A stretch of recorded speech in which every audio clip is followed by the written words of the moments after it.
Good evening. I'd like to call the town council meeting to get to order, November 18th, and pledge allegiance. Councilor Timbrow, can you please lead us? I pledge allegiance to the flag of the United States of America and to the republic for which it stands, one nation, under God, indivisible, with liberty and justice for all. Thank you. Sue, will you please call the roll?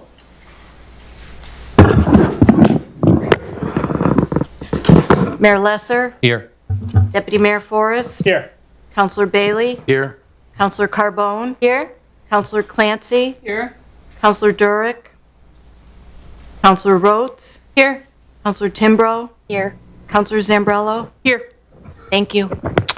Thank you, Sue. And I'll call on Councilor Bailey for... Mr. Mayor, if we could have a moment of silence for Robert Sharkovich from the WFD, an engineer, great fireman, amazing father, friend, and husband, taken from us way too soon on October 22nd.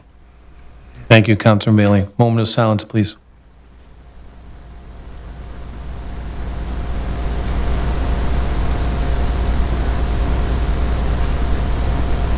Thank you.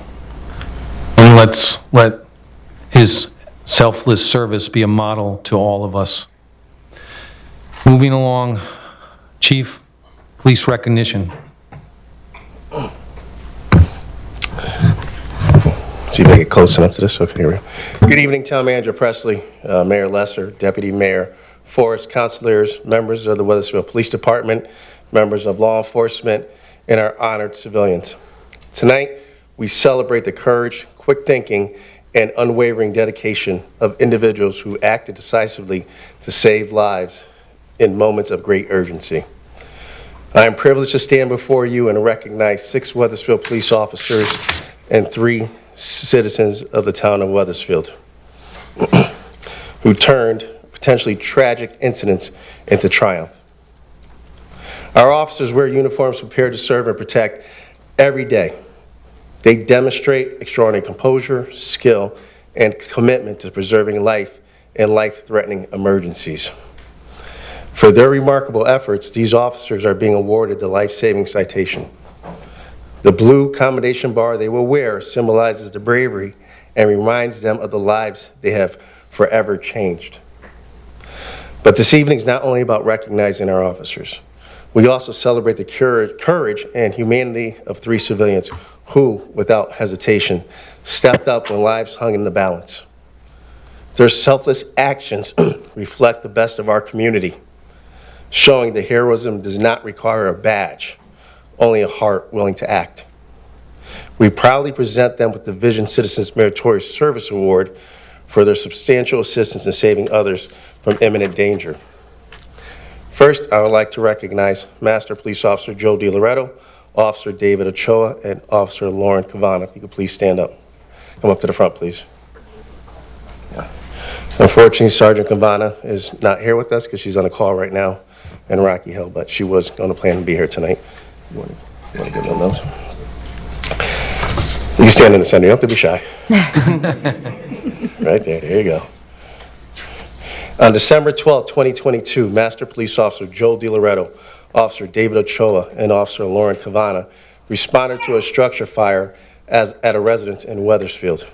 They encountered heavy smoke and were informed by a distressed female that her elderly husband was still in the basement. Without hesitation, these officers entered the smoke-filled home, determined to rescue the man trapped inside. Navigating the challenging conditions, they reached the basement and located the elderly male who was disoriented due to the dangerous situation. Demonstrating exceptional courage and teamwork, the officers carried the male to safety where he received immediate medical evaluation. Master Police Officer Joe DiLoretto, Officer David Ochoa, and Officer Lauren Cavana are commended for their quick and decisive life-saving response, bravery in extreme danger, and calm and effective performance under intense pressure. Their actions reflect the highest traditions and values of the Weathersfield Police Department, exemplifying the dedication and commitment we honor in our department. In recognition of these efforts, we proudly present Master Police Officer Joe DiLoretto, Officer David Ochoa, and Officer Lauren Cavano with the Weathersfield Police Department life-saving citation.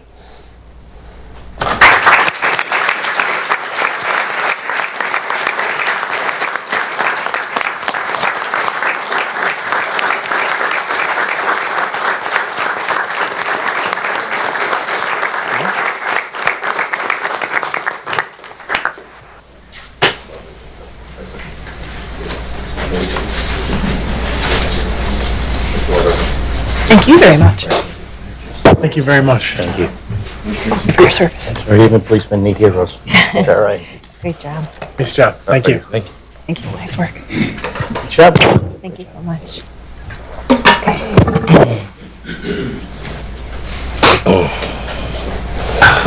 Next, I want to recognize Officer Mark Wildman and Officer Jason Nunez. Officer Wildman cannot be with us tonight, but Jason is here. Jason, please step up.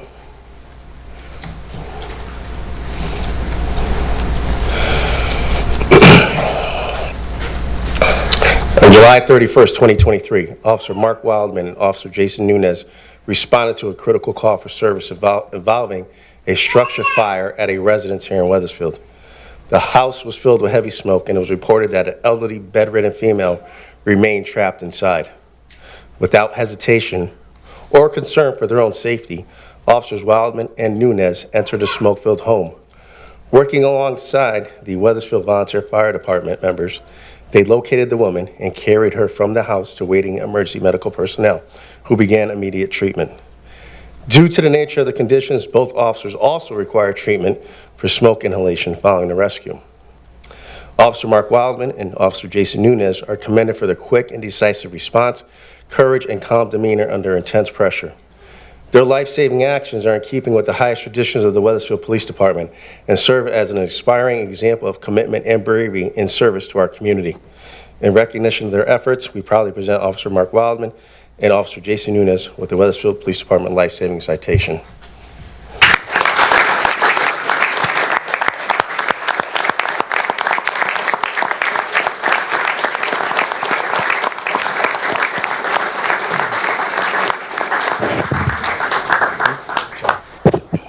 Congratulations. Thank you. Thank you so much.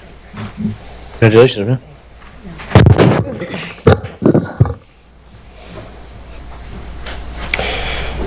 Our first Weathersfield civilian recognized this evening is Justin Piper. Justin? We get to put you in a hot seat now. I love it. This just shows the commitment between the community and the police department. On November 15, 2023, Justin Piper witnessed a motor vehicle accident in Weathersfield. A vehicle had crashed into a telephone pole and quickly became fully engulfed in flames. Despite the danger, Justin did not hesitate. With incredible bravery, he approached the vehicle, and seeing the driver in critical need, he took swift action, pulling her to safety. The courageous intervention likely saved her life. Even faced with resistance from the driver, who we later learned was under the influence of alcohol, and attempted to walk away from the scene, Justin stayed composed and committed to her safety. He made sure she remained at the location until police could arrive, safeguarding not only her life, but also the safety of everyone around. In such moments, heroes are defined by their quick thinking, bravery, and dedication to helping others. We proudly present Justin Piper with the Division Citizens Meritorious Service Award for his decisive and life-saving actions. His courage and commitment to the well-being of others exemplifies the very best of our community.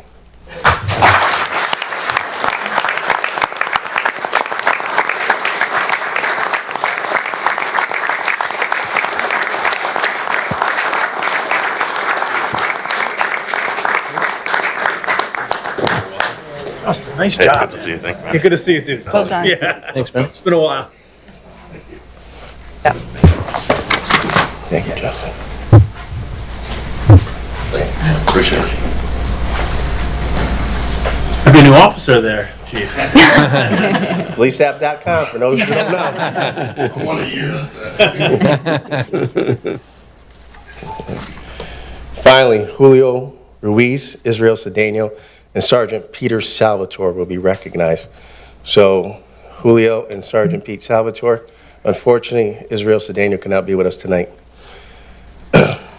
These three are being recognized, and they show how the community and law enforcement can work together to preserve life. On July 26, 2024, Julio Ruiz and Israel Cedeno encountered a situation that no one could anticipate, yet they responded the best way they could. After arriving on the scene of a severe motor vehicle accident, they found the operator gravely injured, suffering a double amputation of his legs.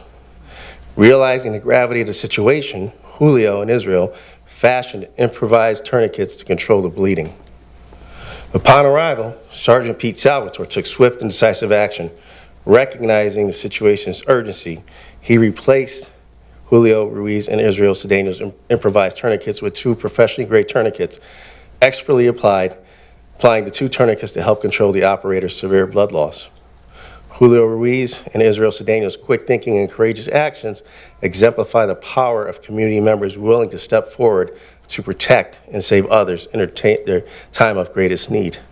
Sergeant Salvatore's actions exemplifies the highest standards of the Wethersfield Police Department.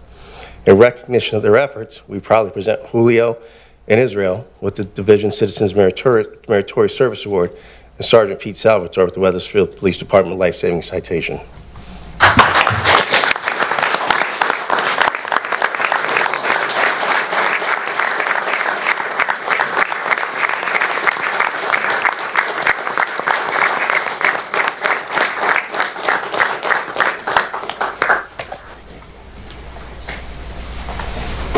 So much.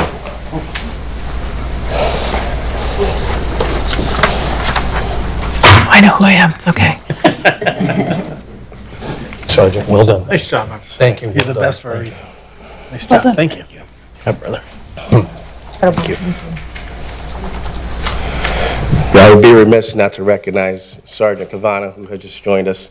Sergeant Cavana, which she was one of the first award recipients. We give her a round of applause because she was one of the winners.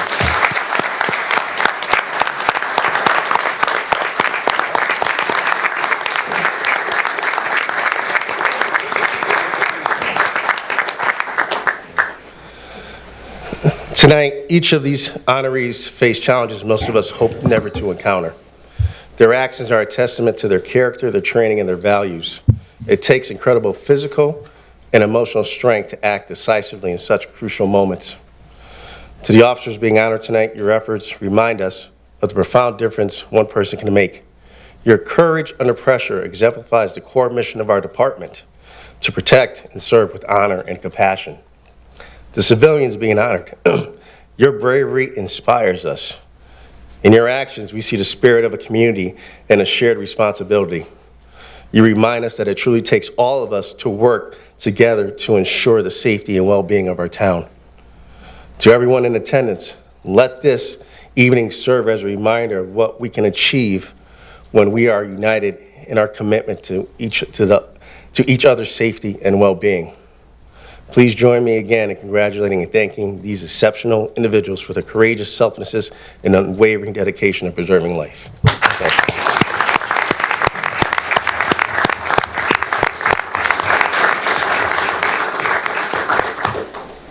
So that concludes our award ceremony for this evening. Now we're going to move on to our pinning for our newly promoted sergeant and our new officer at the Wethersfield Police Department. So it's with great honor to stand before you today as we recognize Sergeant Anthony Mendes and Officer Ashley Carlock, two remarkable individuals who exemplify dedication and excellence and commitment to public safety. We'll do Mendes first. Ashley, you're staying right over here with me. You don't have a hat, so I'll take mine off. Yep, I got you. Sergeant Mendes, your journey with the Wethersfield Police Department began in 2017. In just 7 years, you've left an incredible mark on this department. Your dual degrees in criminal justice and arson investigation from the University of New Haven highlight your dedication to mastering your craft.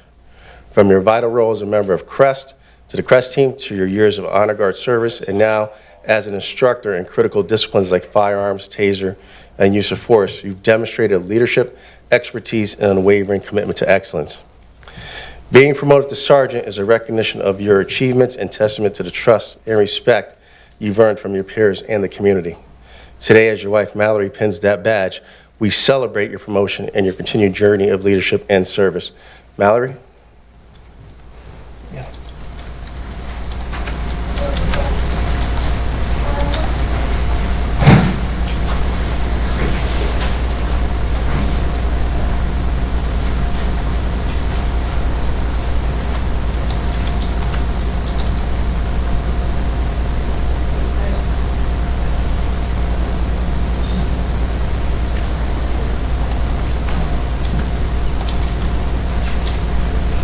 No.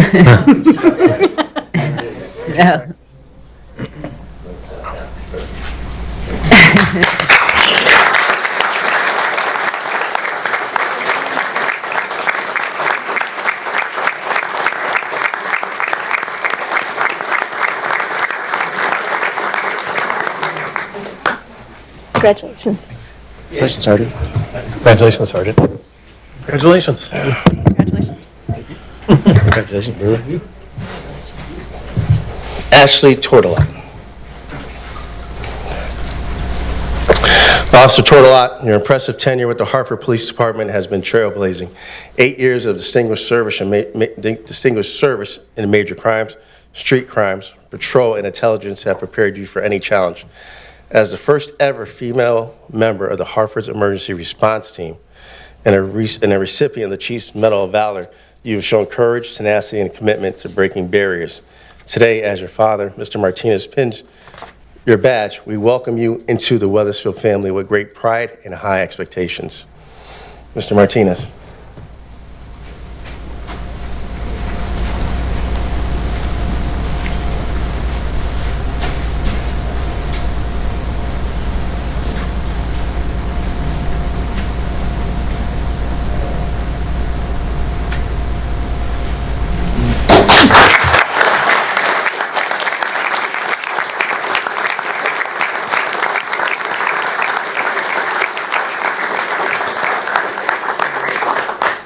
Welcome. Wethersfield. To the families here today, your support is invaluable. Mallory, Mr. Martinez, and all the loved ones present, your steadfast encouragement empowers Anthony and Ashley to serve our community with strength and dedication. Congratulations to Sergeant Mendes and Officer Tortolot. Your badges symbolize the trust our community places in you, and we are confident you will continue to uphold the highest standards in service and integrity. So once again, let's congratulate the two pennies today.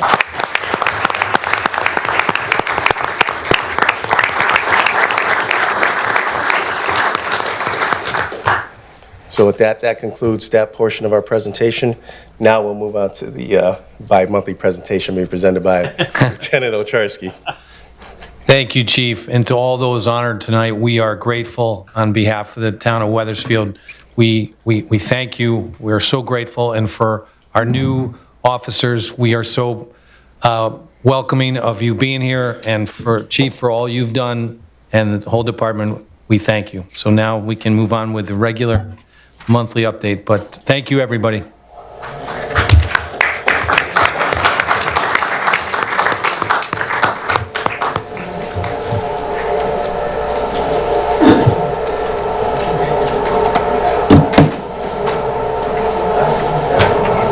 I'm gonna need some help. Oh, perfect.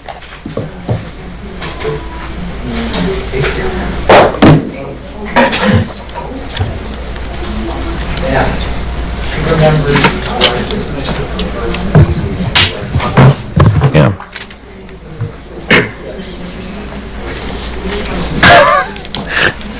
If you make that motion. You might get a vote for that one. It's not. No. That's what I live for. I think we're good. You may proceed. Thank you.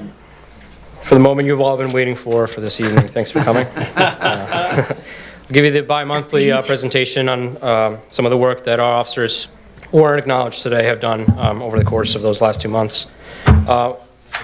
Lieutenant Jake Ocharski, I'm in charge of the patrol division. It's my first time up here, if you haven't noticed my appreciators. You're off to a great start. Yeah, I appreciate it, Mr. Mayor.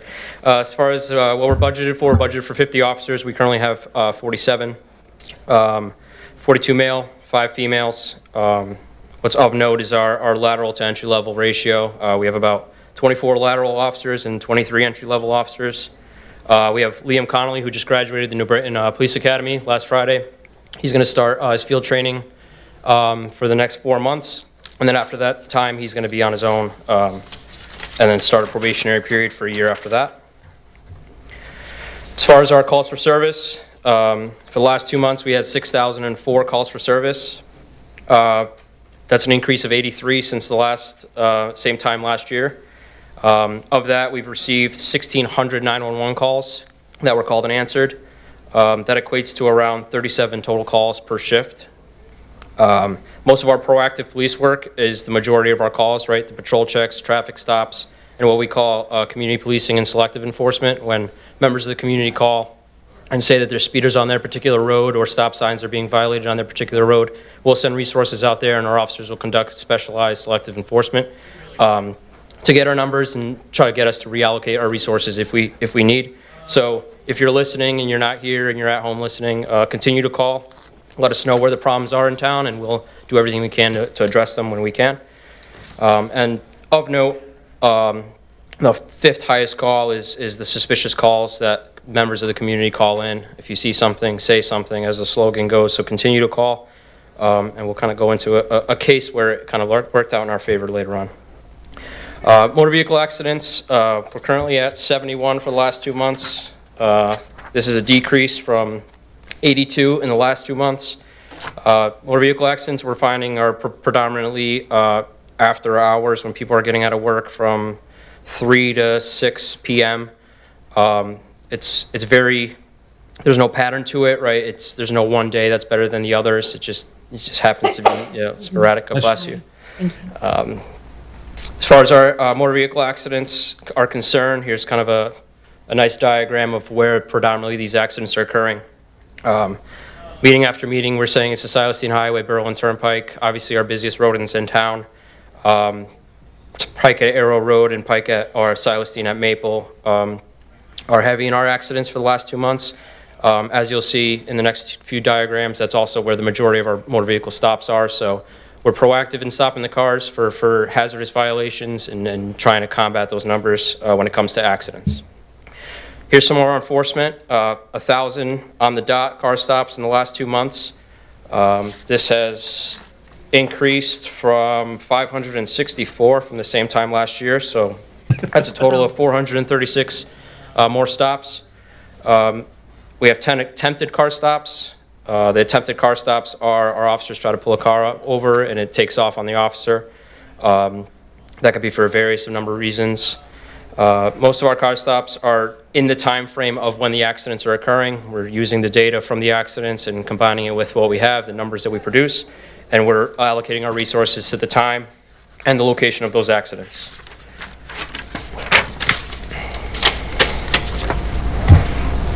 About 20 minutes left, so just kidding.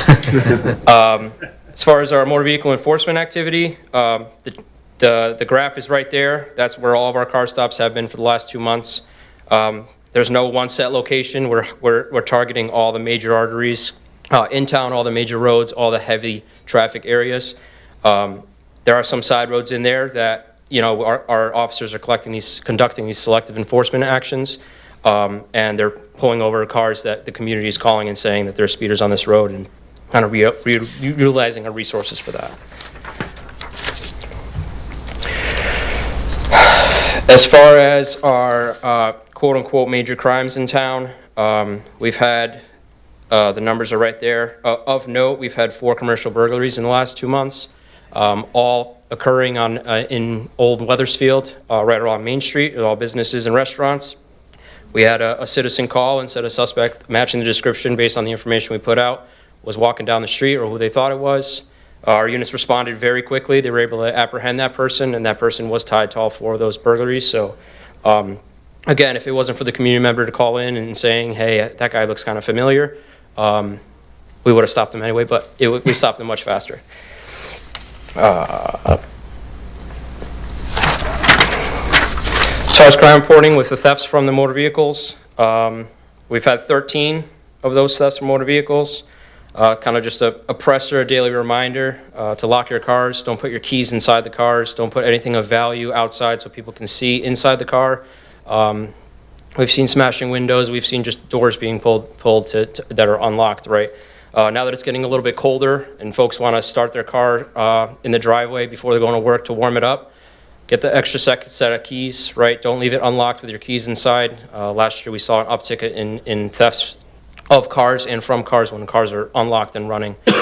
So lock it. If you can start it from your key fob, start it from your key fob and help prevent some of these larcenies or stolen cars.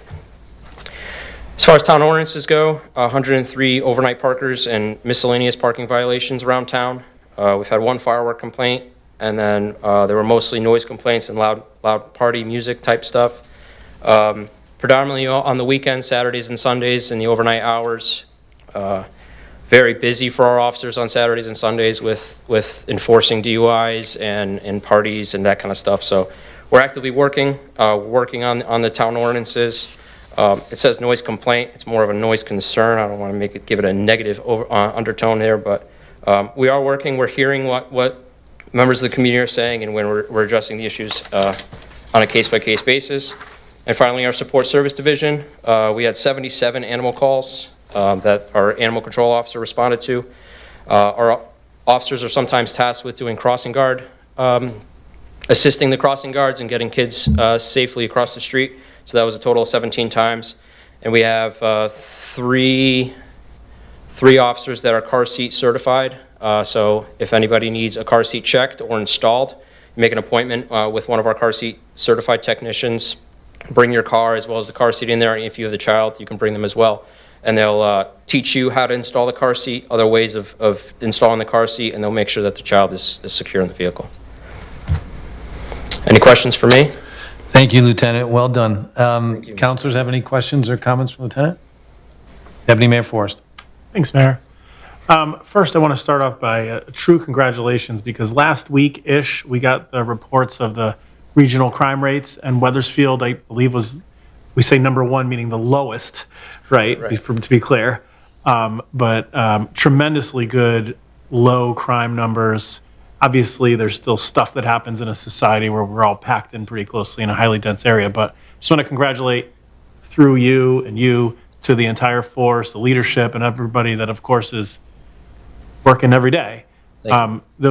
Your efforts are truly show in the detail that the council recently receives, and I hope that whether it's through the town and so forth, that we can even show the community what great work that you guys do on a day-to-day, and what men and women do on a day-to-day basis. So thank you and congratulations.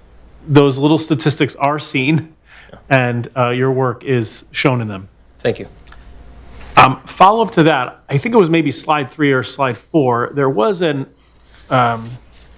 like a purpley color that talked about evasion, and we've been working over the last few years, just sort of a conversation. I think it was maybe, maybe it looked like that. MVA evading, see in the upper left there? Yes, sir. And there's a few of that color on here. And we've got a couple, I guess I've got two sort of follow-ups. We have some technology that I think can be used in a more safer manner than maybe chasing at 100 miles an hour. With those evasions, was the technology deployed, and were there successful, capture is the right word, or recognition? So to classify as a motor vehicle evading, sometimes they're private property accidents that occur in parking lots at TJ Maxx or at other areas in town, right? So somebody goes out shopping, they park their car, they come back and they see that another vehicle or shopping cart struck their car, right? So then they give us a call, and it's more of a after the fact investigation. And in those, our officers do make arrests when we find suspect and information, and we have certain tools and technology that allows us to sometimes gather information on who the suspect is at that time. Other times, they're mostly an after the fact incident that gets called in for us. Yes, sir. Sure. Thanks, Chief. I think the confusion is with motor vehicle accident evading compared to motor vehicle stop taking off, because you're talking technology. You're referring to the star chase with the dart I mean, system? that certainly could be one. I think we're talking about maybe some use of drones now too. I don't know if that's activated yet. So we're just in the middle of that conversation. We've got our flight plan training starting next Friday with the drone system. So, but this is for motor vehicle accident evading, where somebody hits someone and takes off. Yeah. Compared to the motor vehicle stop, where somebody takes off on us, and then we can deploy the the GPS dart, and track them that way. So that's the two different things here. So would a purple dot represent both situations? No. No, you Okay. have one taking off on our officers who's attempting a motor vehicle stop. Yeah. And pulls up, and then we could charge the system, heat up the dart, and when they take off, we deploy. Compared to here, these are evadings that are called in. Either somebody hits somebody right away and just takes off from the scene before we're even call to respond, or like Yeah. Lieutenant said, it could be in a private property where somebody hits somebody in the parking lot and they take off and somebody comes out the store and calls us. So it's the difference between the accident and the motor vehicle stop. So would there be the first scenario where it's a motor vehicle stop and then there's evasion afterwards? Is that represented in this graph? Or- That is not represented as graph, but that is a possibility where we get the phone call with a vehicle description, and then if one of our officers sees it, then we'll get behind it. But then again, we're not going to chase. We'll identify through the license plate, and if we're able to deploy the dart, we will. If we can't, we can't. But if we have the plate, we could do it that way. And then we also have the license plate readers, which we can investigate on the back end to capture the information that way and identify the operator if possible, if it's not a misuse. So the second version where it's motor vehicle crash evasion, right? Not a stop. Answer any questions? Yes, sir. Have we, do we solve those through the various readers and so forth? We do. I don't have the numbers in front of me on how many of those are solved, but Yeah. we do have officers writing warrants for the operators of those vehicles or the owners as owner responsibility. And have you seen an increase over the last, whether it's, 6 months, a year, 2 years, in that type of behavior versus before? It's hard to Or decrease, I should say. I shouldn't. there's no set pattern, right? It's 1 year we'll get this amount, the next year we'll have another amount. It's either higher or lower, and there's really no trend to it or pattern to it. It's a matter of who parked their vehicle next to the other vehicle in a parking lot and happened to strike that vehicle, right? So it's not very measurable in terms of increase or decrease. It varies year by year. Right. And I also just want to thank you, in addition, for prioritizing quality of life issues, whether it's speeding or noise or the rest of it. Over the past 2 years, and we've been, of course, getting our staffing up. Thank you very much for addressing that, and the public thanks you for being ever diligent and maybe not the serious crimes, but also the sort of day-to-day stuff that Thank can you. bother the regular citizens. So thank you so much. Thank you. Thank you, Deputy Mayor Forrest. Further council comments or questions? Councilor Carbone? Hi there, thank you. So I guess this is for any of you gentlemen. We had some people in the community wondering if they had questions and if they wanted to speak to somebody on the department. How would they go about and do that? Because I know at these meetings, you're not accepting questions from the residents. Yeah, they can contact my office number directly or contact me through dispatch, or you can send an email. It's accessible, should be accessible on our website as far as my email goes, but any patrol-related questions can go directly to me. I'm very responsive, and Great. aside all my meetings, I'm very responsive. Give everybody a call back and try to address the issues that we can together. Perfect. Thank you. Thank you, Councilor Carbone. Further council comments or questions? I just got one more. Yep, Chief? Mayor, I just got one more comment. He didn't touch Please. on this, but for everybody watching at home and here, we are seeing an uptick in break-ins to sheds. That's the new trend we're looking at, so make sure you're aware of that. Your sheds, they got the single locks on. They're cutting with bolt cutters and going in and looking for tools and things of that nature. So just make sure you're watching your sheds or any detached garage, because that's where we're going into. Make sure you secure them. Make sure if you can get a camera on them, whatever you can do, because that seems to be the uptick now in town. So just a public service announcement from there. So that's all I got. Thank you, Chief. Thank you, leadership team, all of our officers, all of our men and women. We really appreciate the great job you do. Thank you, and happy Thanksgiving if we don't see you. Thank you very much. We're going to move on in our agenda. We have no hearings. The next item D, is public comment. I'm going to read the statement I always read. During the public comment period, members of the public will have 5 minutes to speak on any issue. We have a lighted timer at the podium to help each speaker be aware of the time remaining for them to address the council. When you step up to the podium, please state your name and address, and at this point, the green light will come on showing that your 5 minutes has begun. The yellow light will come on when you have 1 minute left. At this time, begin to wrap up your comments. The red light will come on when you have reached the 5-minute limit and you'll be asked to complete your comments. After speaking, we ask you either return to your seat or exit the council chamber so the next person may enter to speak. If you did not have a seat in the chambers prior to speaking, please exit the council chambers and continue to your previous seat or exit the building. I ask that you address your comments to the entire council and refrain from speaking directly to or about individual council members or the audience. I also ask that you refrain from any derogatory comments or personal attacks, and please remain respectful. This section is for public comment, and the council will generally not engage in dialogue during this portion of the agenda. If there's follow-up needed, please leave your contact information with the town clerk, and the town manager will follow up with you. At this time, I will open the meeting to public comment. Anybody from the public wish to comment? Sally, and please state your name and address. Adam, you're on deck.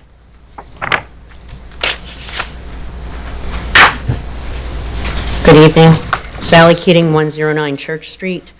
So the Wethersfield Elementary School PAC made a scarecrow, and we had 5 birdhouses representing each of the schools. So I was lucky enough to deliver the birdhouses to each of the schools last week and had an opportunity to talk to principals and some other folks that work at the schools.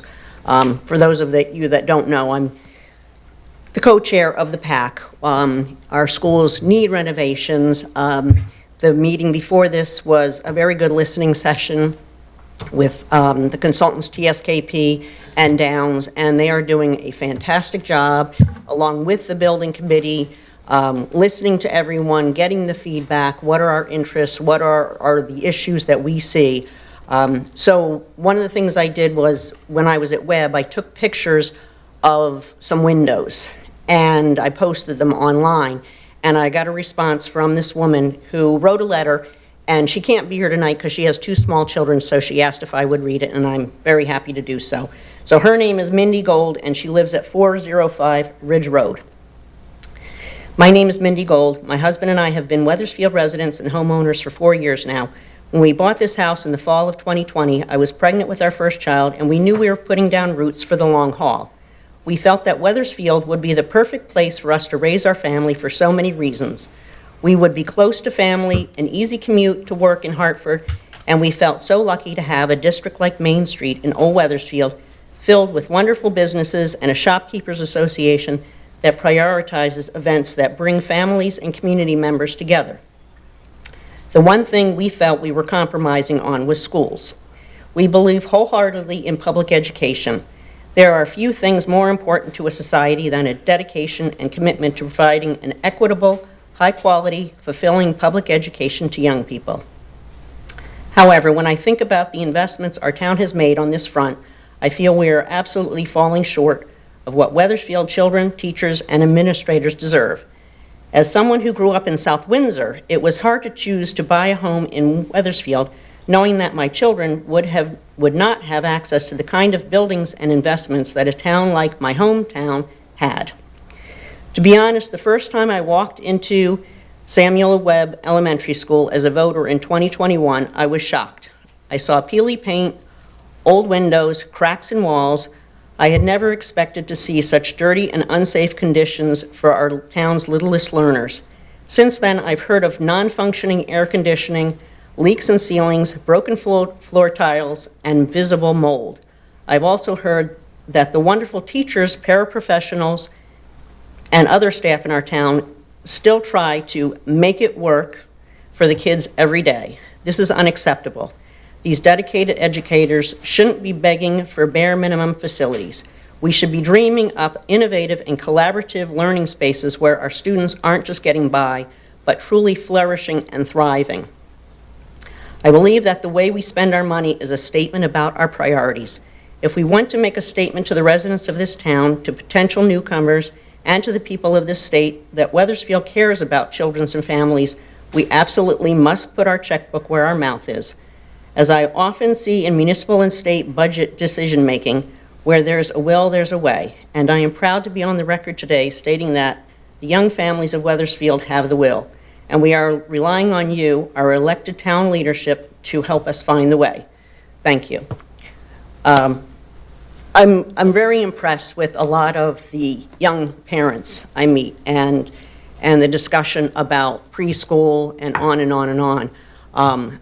I come here to a lot of meetings, and we put $50,000 here for this project and $30,000 here, and on and on. And what I've heard for years is, well, we're going to take care of these things in the referendum.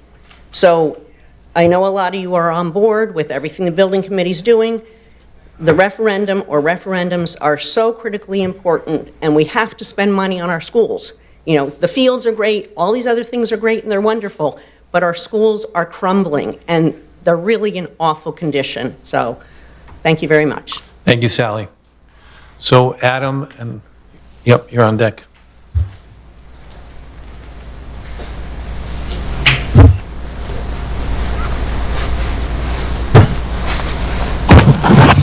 Hello again. Adam Saucier, 115 Bolter Road. You can probably guess what I'm going to talk about, synthetic turf field.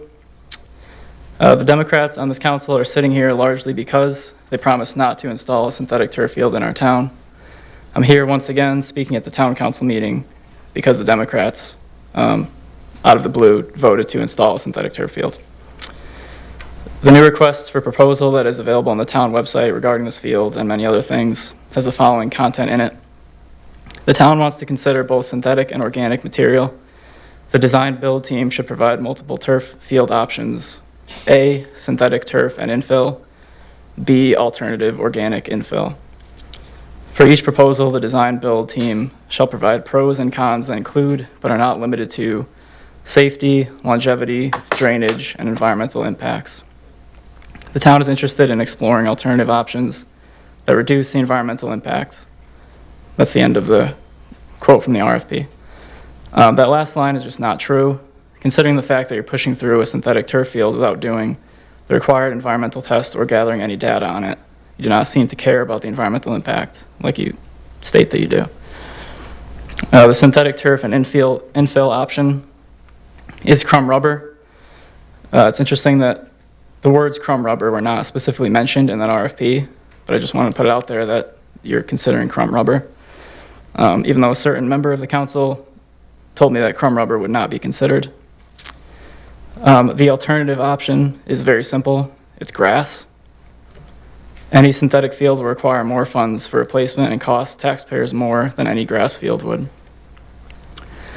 I also want to speak quickly against what someone said at the last meeting about grass fields needing pesticides and therefore being just as bad for the environment. Very ill-informed and not true.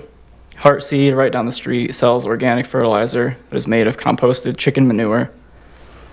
They also sell high-quality grass seed that you could use for overseeding. Completely organic options for maintaining a grass field, and that's just not the case for synthetic fields, whether they claim to be organic infill or not.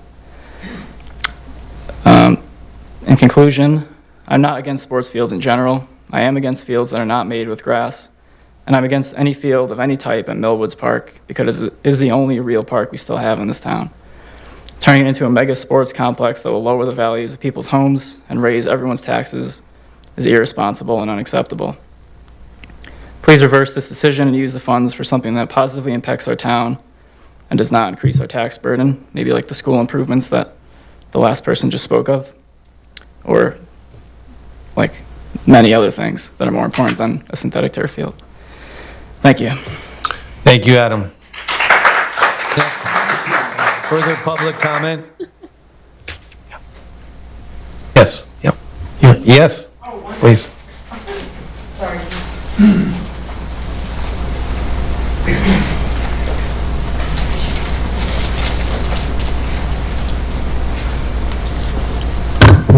Good evening. My name's Joyce Morissette, 31 Robbins Drive, and I've been here a couple months in a row talking to the council and the mayor directly. First of all, I want to thank you for showing up at the senior center that night for the public meeting regarding the revision of a possible reconstruction of the senior center and/or Pitkin Center.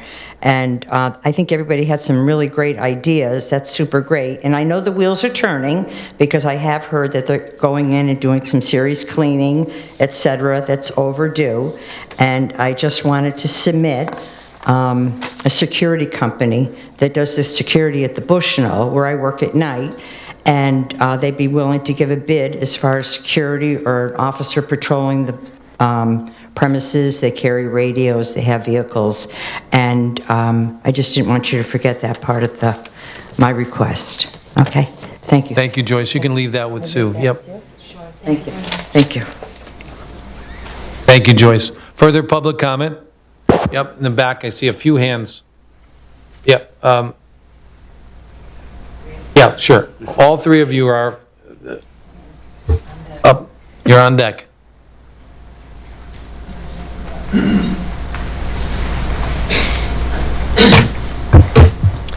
Good evening. How are you? I'm Kim Lawrence. I live at 168 Morgan Circle. Okay, so many thoughts. I'm going to keep it actually pretty short. There once was a time when smoking cigarettes was considered safe, right? 1950s, in fact, doctors had prescribed it as a weight loss supplement. Today, I think we would all think that that is absolutely ridiculous, right? I don't think I have to say that, but we all know how many millions of people have died, right? And the people who were around those people who smoked, who were smoking, the secondhand smoke, right? Died, cancer. Even further, you could pick up materials that were saturated in smoke and die from cancer, right? I don't think any of us here would say that a lot of lives weren't lost when 70 years ago we thought that smoking cigarettes was safe and even prescribed by doctors. So while today we look at synthetic artificial turf, whether it's made with crumb rubber or organic materials, the backing is still made of toxic chemicals. Oh, you know, I even forgot to mention that even the people who did the picking of tobacco got cancer, right? So I think we can all agree at this point that while there may not be conclusive evidence that crumb rubber or these things don't cause cancer for everyone who plays on them or sits near them, we do know for a fact that there is evidence that it is happening. California has banned turf, artificial turf. They once used to get behind it because of water issues in California, which unfortunately we're having now here too, right? Because of climate change. If you're not familiar with rapid climate change that is really happening truly, harmfully to all of us, which is increasing the fires in Connecticut. I don't think I need to touch on that right now. I think we're all still pretty hurt by that. It starts with the off-gassing of the turf. That's just the beginning. That's methane. It starts there. And then we move into the PFAS, right? Everyone's starting to hear about the forever chemicals, the PFAS. But there's everything from lead and PFAS and all kinds of things that I'm not going to sit here and pretend that I'm a scientist, but I've done my research and know for a fact that anyone who's playing in or sitting around it or making it is going to be affected in one way or another. I don't know if you want to be a part of making that decision that affects your children or somebody else's children. Heck, I don't even have children. I'm up here for other people's children. I'm here for the wildlife. I'm here for the future. Your decision that you've been making is so short-sighted. I'm not here to offend anybody or say anything, but I mean, if we look back at smoking, we'd laugh at it today and say how ludicrous it is, right? That's it. Thanks for listening. And I do want to say thank you to Mayor Lesser for saying thank you to my dad, as he's a veteran. And my mom is the president of the Women's Auxiliary as well. She said thank you as well. And thank you to all the veterans. I come from a long history of veterans. Thank you so much. Thank you, Kim. Thank you. Further public comment. I saw 2 hands in the back, so you can just come up, and I saw another hand in the back as well. You can follow. Yep, please follow her.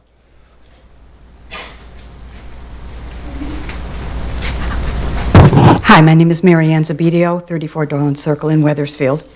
Just to add to what she just said, the artificial turf, we all know the dangers, I think. I never knew them until I started this project and looking into it, and it's a real phenomenon. In fact, the toxicity of artificial turf to humans is well documented with all the PFAS and forever chemicals.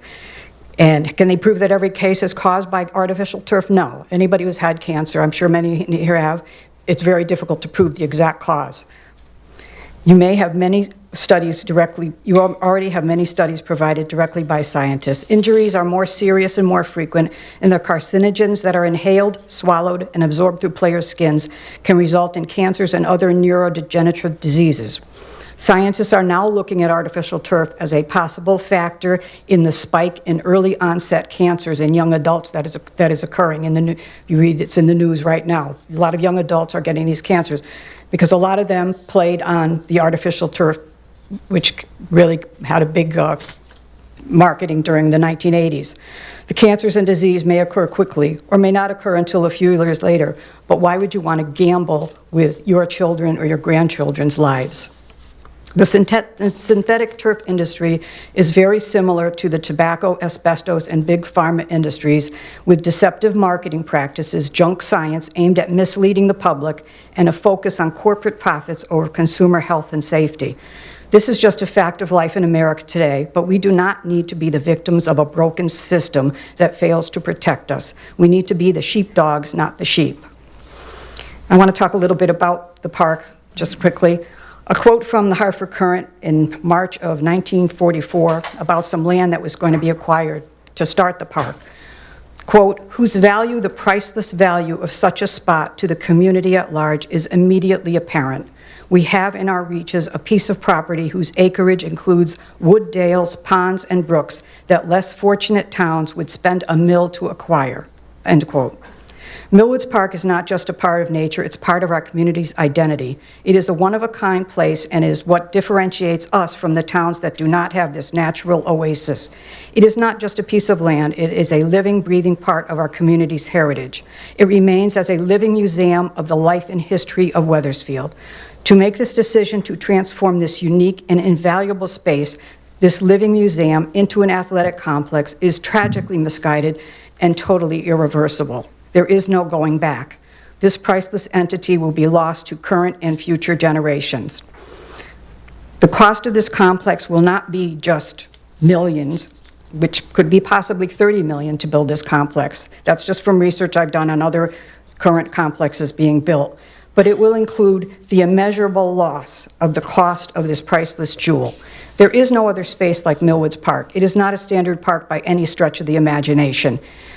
You must see it from a new perspective and realize that Millwoods Park is the most unique of places, a true sanctuary, and its natural beauty rivals the finest parks anywhere. An athletic complex will destroy that forever. If you move forward, this athletic complex will destroy the quality of life for thousands of our residents in the vicinity of this complex to satisfy field needs. The noise, lights, traffic, pollution, and crime will make their everyday a living hell. This complex will annihilate property values for thousands of homes in the area, making property owners' lives a living financial nightmare. I am sure that you wouldn't put this athletic complex in your own backyards, and that you wouldn't put this athletic complex in your loved ones' backyards, and you shouldn't put this complex in the backyards of voters whose lives will be ruined. Moving forward with this athletic complex in Millwoods Park will solidify a haunting legacy of the destruction of this irreplaceable Wethersfield treasure that is Millwoods Park and the extinction of the heritage and community that defines our town. Thank you. Thank you. Thank you, Marion.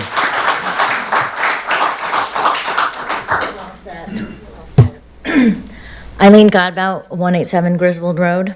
I first became aware of the latest Millwoods plan from a small black and white sign outside the library, so just by chance. I attended the meeting at the Pitkin Center and was horrified by the plan that was presented. It calls for dramatic changes to the park. The most egregious changes proposed include converting the gravel path to a road, adding unnecessary parking, and changing existing grass fields into synthetic turf fields. Despite plentiful vocal opposition, the town council, you have voted to first approve a pickleball court and then approve the installation of synthetic turf fields. Thankfully, Tom Mazzarella had the smarts to file for a petition to force a referendum. As a volunteer collecting signatures, one of the comments I heard most frequently is, what's happening with Millwoods? So clearly, this plan has not been adequately publicized. Our citizens love Millwoods and have a lot of suggestions. Can they fix the dog park? Take down the fences so the kids can fish all year long? Folks love the walking trails, wish there were more. More picnic tables were requested too. There's plenty to spend money on. Not one of the many people I spoke with asked for synthetic fields. Instead, many folks are concerned about the net loss of fields that will happen if this plan goes through. The overwhelming majority of people I spoke with are opposed to your plan for a variety of reasons. You should fix the existing fields and facilities at Millwoods, not irrevocably change the park. Adding lights, bleachers, parking lots, a road, a sound system, and synthetic fields is not the direction we should take. As you may recall, I work in a school that has artificial turf. It's hot, dirty, and has not held up well. Gum, bird poop, and spit are not absorbed. It all sits on the surface. There's a large depression in the center. Infill is needed consistently. I spoke with a few members of the Wethersfield High School marching band, and the kids I spoke with infinitely prefer performing on grass, primarily because of the heat. They told me after they play, they head for the grass just to cool off their feet. Safety concerns abound. The state of New York has already partially banned artificial turf and is considering legislation to ban it entirely. Municipal bans have happened in Westport, Connecticut, Boston, Massachusetts, and all across the country. As you know, the intent of the pandemic recovery funds is to enhance recreation opportunities that will benefit all citizens. By improving Millwood's existing fields and facilities, you would be doing that. Adding synthetic fields, which will be under lock and key, is the opposite of the intent of that funding. To spend approximately 20% of the money given to the town on a project that will benefit just one group of the population while harming other groups goes against the intended use of these funds. We have so little open space in this town. It's a travesty to think of taking any space away. The physical and mental health benefits of open green space are limitless. What about this council's obligation to keep Millwoods usable for the children who fish there all the time or elders who birdwatch? How can artificial turf be multi-use? It serves one group exclusively and takes away the ability of others to use this treasured public space. We do not need to be like other towns. We can be better than other towns.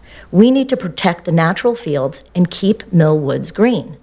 One final point, many of the citizens I spoke with are very concerned about taxes and money. The ARPA money will only partially fund this project. Do we need another expense? Remember Joyce, the senior citizen who has repeatedly approached the council asking for safety improvements to the Pitkin Center. Why not use the ARPA funds to do something there? Councilors, in the future, I hope you will not support the installation of synthetic fields at Millwoods Park. I look forward to the referendum. I plan to read the ballot carefully and not vote in favor of synthetic fields. Thank you, Eileen. Thank you, Eileen. Further, yes, sir. Council comment?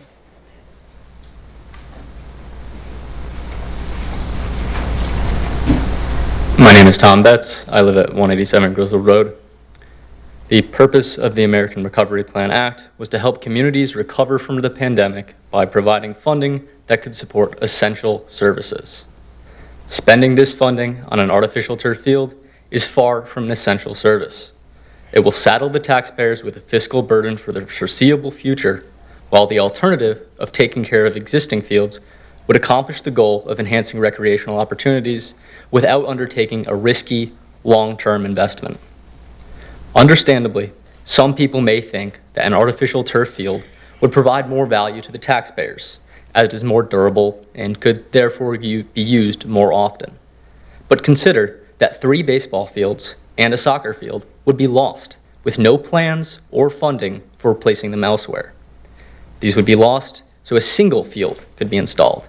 And while multiple sports might be able to use that single field, it is still only one field, and it would be used less. Another misconception people might have is that a grass field provides no value in itself. Regardless of your opinion on global trends, there has been a clear trend towards warmer temperatures in this region. Public health statistics show that extreme heat is the deadliest form of extreme weather, and green spaces have the capacity to dissipate heat and mitigate this hazard, and artificial turf does not. In economics, this type of value provided by an undeveloped area is called an ecological or environmental service. It is easy to take these services for granted because they've always been there, supporting the health and economy of our town. But when green spaces are lost, these services are diminished. Municipalities around the world are now recognizing the monetary value of the services offered by these spaces. And so what may seem to only be a field in need of maintenance can also be considered a piece of green infrastructure, an important resource in protecting the health of the community in the face of growing uncertainty and risk. Another service that a grass field offers the taxpayers is its capacity to absorb surface water and move it down through the soil so it becomes groundwater. An artificial turf field has an impermeable concrete base, which will create a greater risk of flooding for all of those who live downstream of it.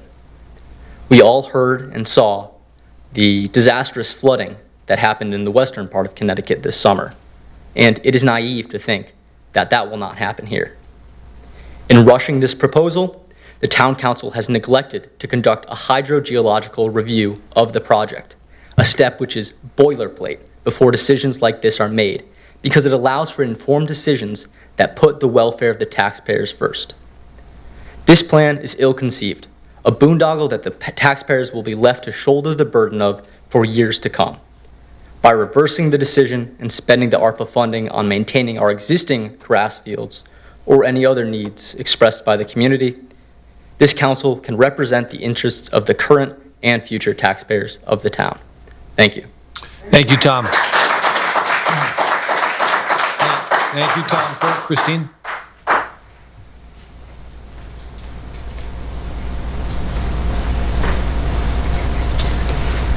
Christine Kelly Lasella, 37 Belmont Street. I'm not going to speak as eloquently as my predecessors here.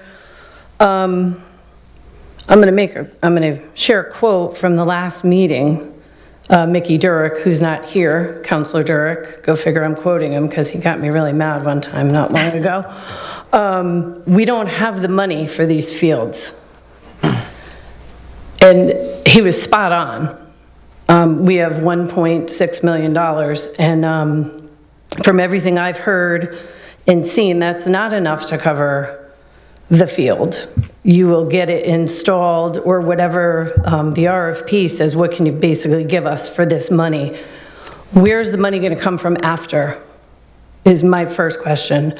So my next two words are irresponsible and thoughtless. This plan is those two things. And I know at the last meeting it was stated the Park and Rec Board has been working on this for several years. I'm calling BS on that because I know people that have approached the town asking for fields, and they were told, no, there is nowhere to put fields at Mill Woods. That brings me, I really wanted to do something big, but my printer wouldn't work. This is the referendum, and I only did black and white. We all know what it said, but the important part, for the respect to the acquisition of the Keisha Farm property on Highland Street for recreational, open space, and other municipal purposes, which I still haven't heard what that is. I'm curious about that. But recreational. And I asked at the last meeting, somebody call Amy Bello. What was the plan? There was a plan for that farm, and it hasn't gotten done. So I'm calling everybody out on, we all went and voted on this referendum, and you have not done what was supposed to be done. And maybe you weren't sitting on council, a couple of you were, but you made people come out and vote. So, and I said it last time, don't you think it's embarrassing that we had a referendum and town council saying, well, we're not going to do that because people came out and spoke against it. Well, those people should have voted no to buy the farm. I voted no because I didn't think we could afford it and we didn't have a good plan for it. I'm not well-versed on turf field, except I know it's expensive. It's been stated if we put a field at Mill Woods, then we have to refurbish that and the high school simultaneously. And again, nobody has said where that money's going to come from. I know a couple counselors last year said we don't want turf fields anywhere. Ms. Clancy, I know you said that. But you changed your mind. Don't change your mind. Don't let anybody bully you into this. Stand your ground. It's wrong. And turf fields, I looked it up just for, professional football and stuff. 1, 2, 3, 4, 5, 7 teams are changing to natural turf. 92% of players would prefer to play on grass. They say that gives them a better surface. Turf is associated with higher injury rates. The NFLPA Executive Director Lloyd Howell relayed survey data finding 92% of players want to play on grass. I don't think that this is a feather you all want to put in your cap. None of us know enough about a synthetic field. So I think focusing on a natural grass where it should be at Keisha, and then move forward with Millwoods, and it's already been stated, and I've said it, you're gonna take away 3 baseball fields for 1 field with a promise that you're going to replace them. But again, we don't have the money. I plan to live in this town till my last days, but a lot of people are even saying it, like, how do we afford that? The senior citizens need stuff done. The schools need a lot. Use the money for that and do a grass field. Matt Forrest, your kid plays baseball. Why would you want to eradicate fields? Fix the ones that we have. Make those special. And then let's worry about the other fields. But I think a lot of these people have valid points. Synthetic is not the way to go. We're gonna be in rough shape, and I already told you what I thought about Mill Woods. I think it's wrong for you to disrupt people's lives and to sit here and look at them and say, well, that's what we're going to do. You bought Keisha Farm. Do what you're supposed to do. And I don't know if there's legal ramifications with that referendum, but I would think there should be. I'm begging you, and do what you said. Don't let nobody push Christine, you around. I'm going to ask you to wrap up. Your time is up. Your opinion counts. Thank you, Christine. Further, Robin.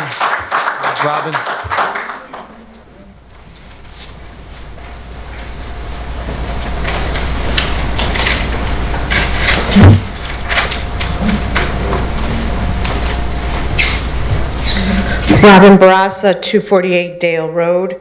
I can't speak any better, more qualified, any more intelligently than my predecessors have. But I would like to just mention the definition of hypocrisy. It's a person who acts in contradiction to his or her stated beliefs or feelings. So last year during the election, the Friends of Keisha Farm, or Keep Keisha Green, had a well-oiled machine. And what I appreciate about living in this country is the ability of the freedom of speech, speaking positively or negatively about your government, dissension, and not getting put in prison for any of that. And I was doing some research, and I had remembered that many of our Democratic councilmen and on the Board of Ed and Town Council here had gone to a Keep Keisha Green meeting, and there was a picture posted. And I'm pretty sure most of you were against artificial turf. I don't know, I'm not in your head, but I'm pretty positive. And if I had $1 in my pocket, I would bet that. So I just couldn't understand why the majority of you guys all voted for the artificial turf or to start the process. I I guess in a year you could change your mind, you get more information, it's great for the kids, it's environmentally sound, it's the people that live on Griswold really want a paved parking lot behind their homes. It's not going to affect any of you guys. How good is that? I mean, I grew up in this town. Some of you did, some of you didn't. I flew kites in that field. We did picnics in that field. We fished. We never caught anything. I lifeguarded at Millwoods Pond. My daughter lifeguarded. How any of you could sit up there and honestly say that there's not a problem with artificial turf, that's not a problem that we're going to decimate our flagship park in this town. It just sort of reeks of a little not in my backyard kind of thing. So I'm not against any fields. I'm totally for organized sports. I was an athlete, my kids were athletes, my friends' kids are. I think we need to take care of the fields we have. We have no money left. I don't know how you guys think we're gonna magically get more money to turn Millwoods Park into an amazing sports complex. Well, you know what? I don't think it's a good idea, and there's a lot of people in that town that agree with that. So I would just ask that maybe you guys stop being hypocrites, because that vote that you did at the last meeting is certainly contradicting what you guys sold your positions as last year. Thank you. Thank you. Thank you, Robin. Further? Yes, sir.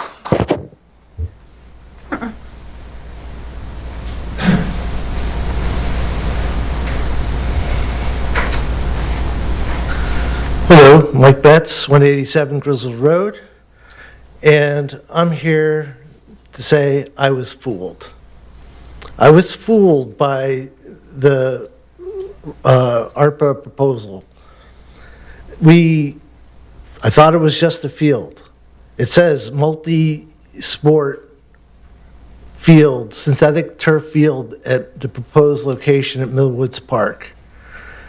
And then I had a lot of people say, no, it's a sports complex. And I was like, no, it's just a field.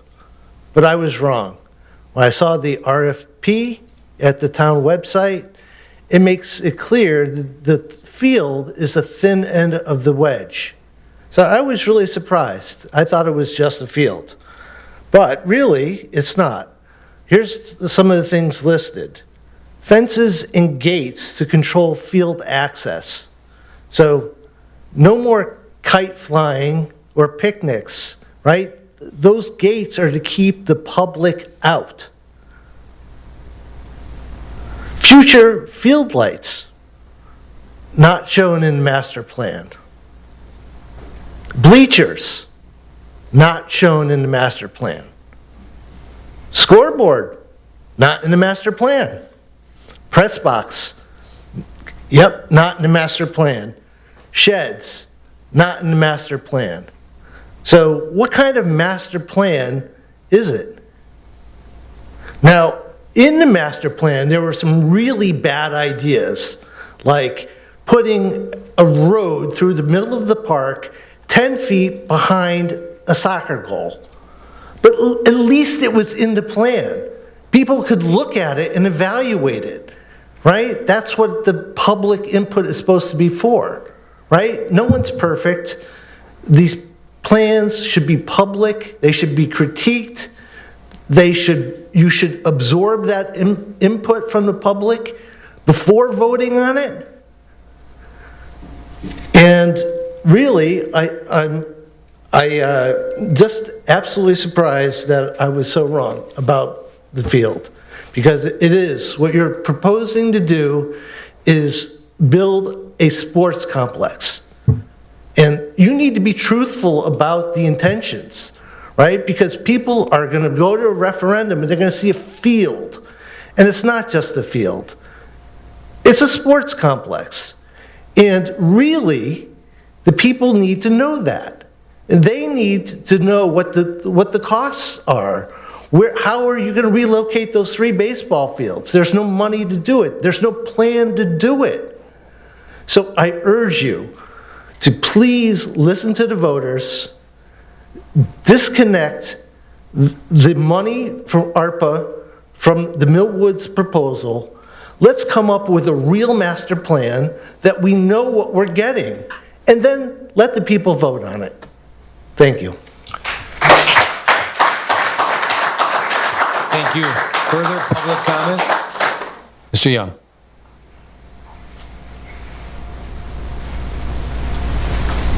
You can follow Mr. Young, yep.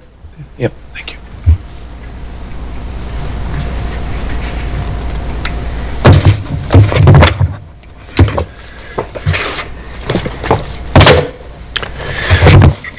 Good evening, Robert Young, 20 Copper Mill Road.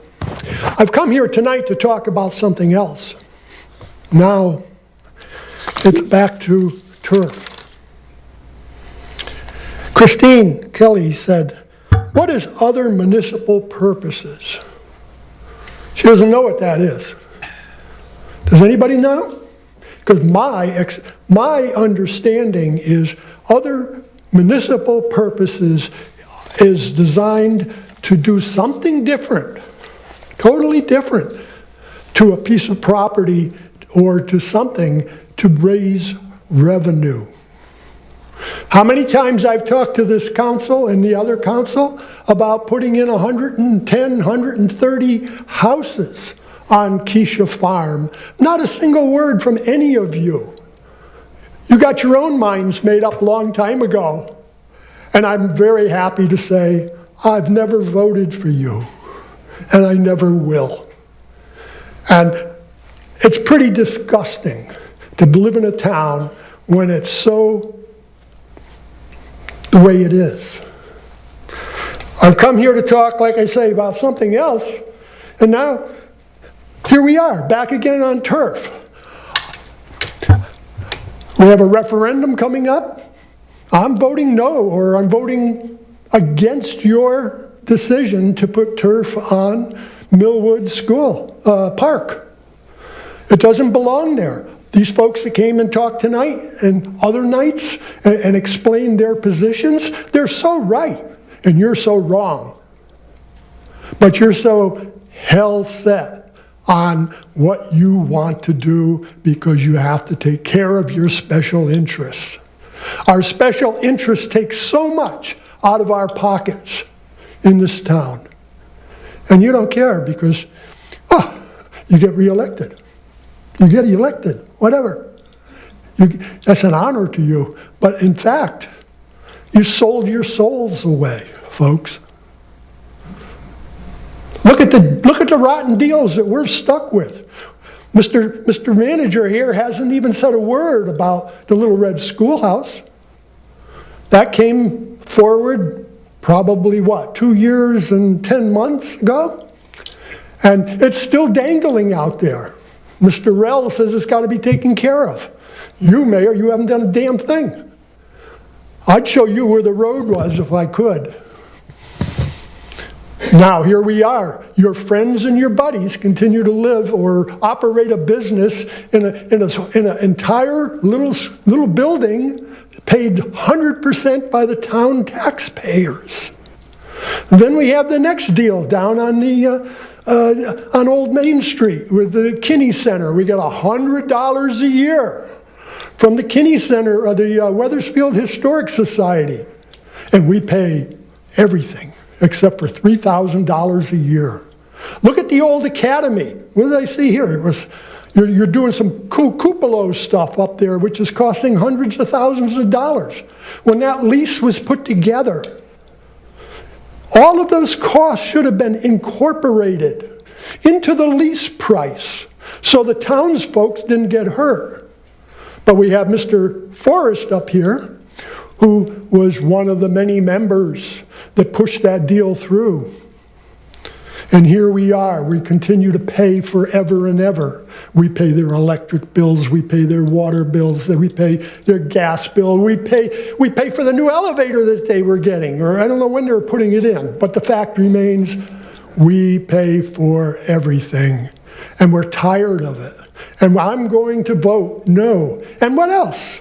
I understand this referendum is going to be held in one location. This is a townwide vote. You should open up all the different stations to allow people, because if they all come out, you're going to have traffic jams over at the senior center where you're planning on holding it.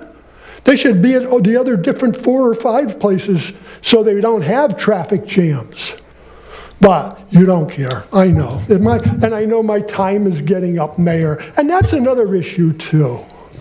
And where are you rather be? I know you're very efficient in this by controlling the public to speak, but how about other parts of the town of Wethersfield? Is there any efficiency that you can tell us about? You spend money on computers, you spend money on all kinds of updates. I'm going to ask you to please wrap up, Mr. Young. Get a couple moments more. Thank you, Mr. Young. Please wrap up. Yeah, and you spend all kinds of money elsewhere, and we have no efficiencies. You never even talk about that for those other issues. Thank you, Mr. Young. Thank you. Thank you. Further public comment. Yes, Mr. Woodward, you're on deck. Yes, ma'am, in the back.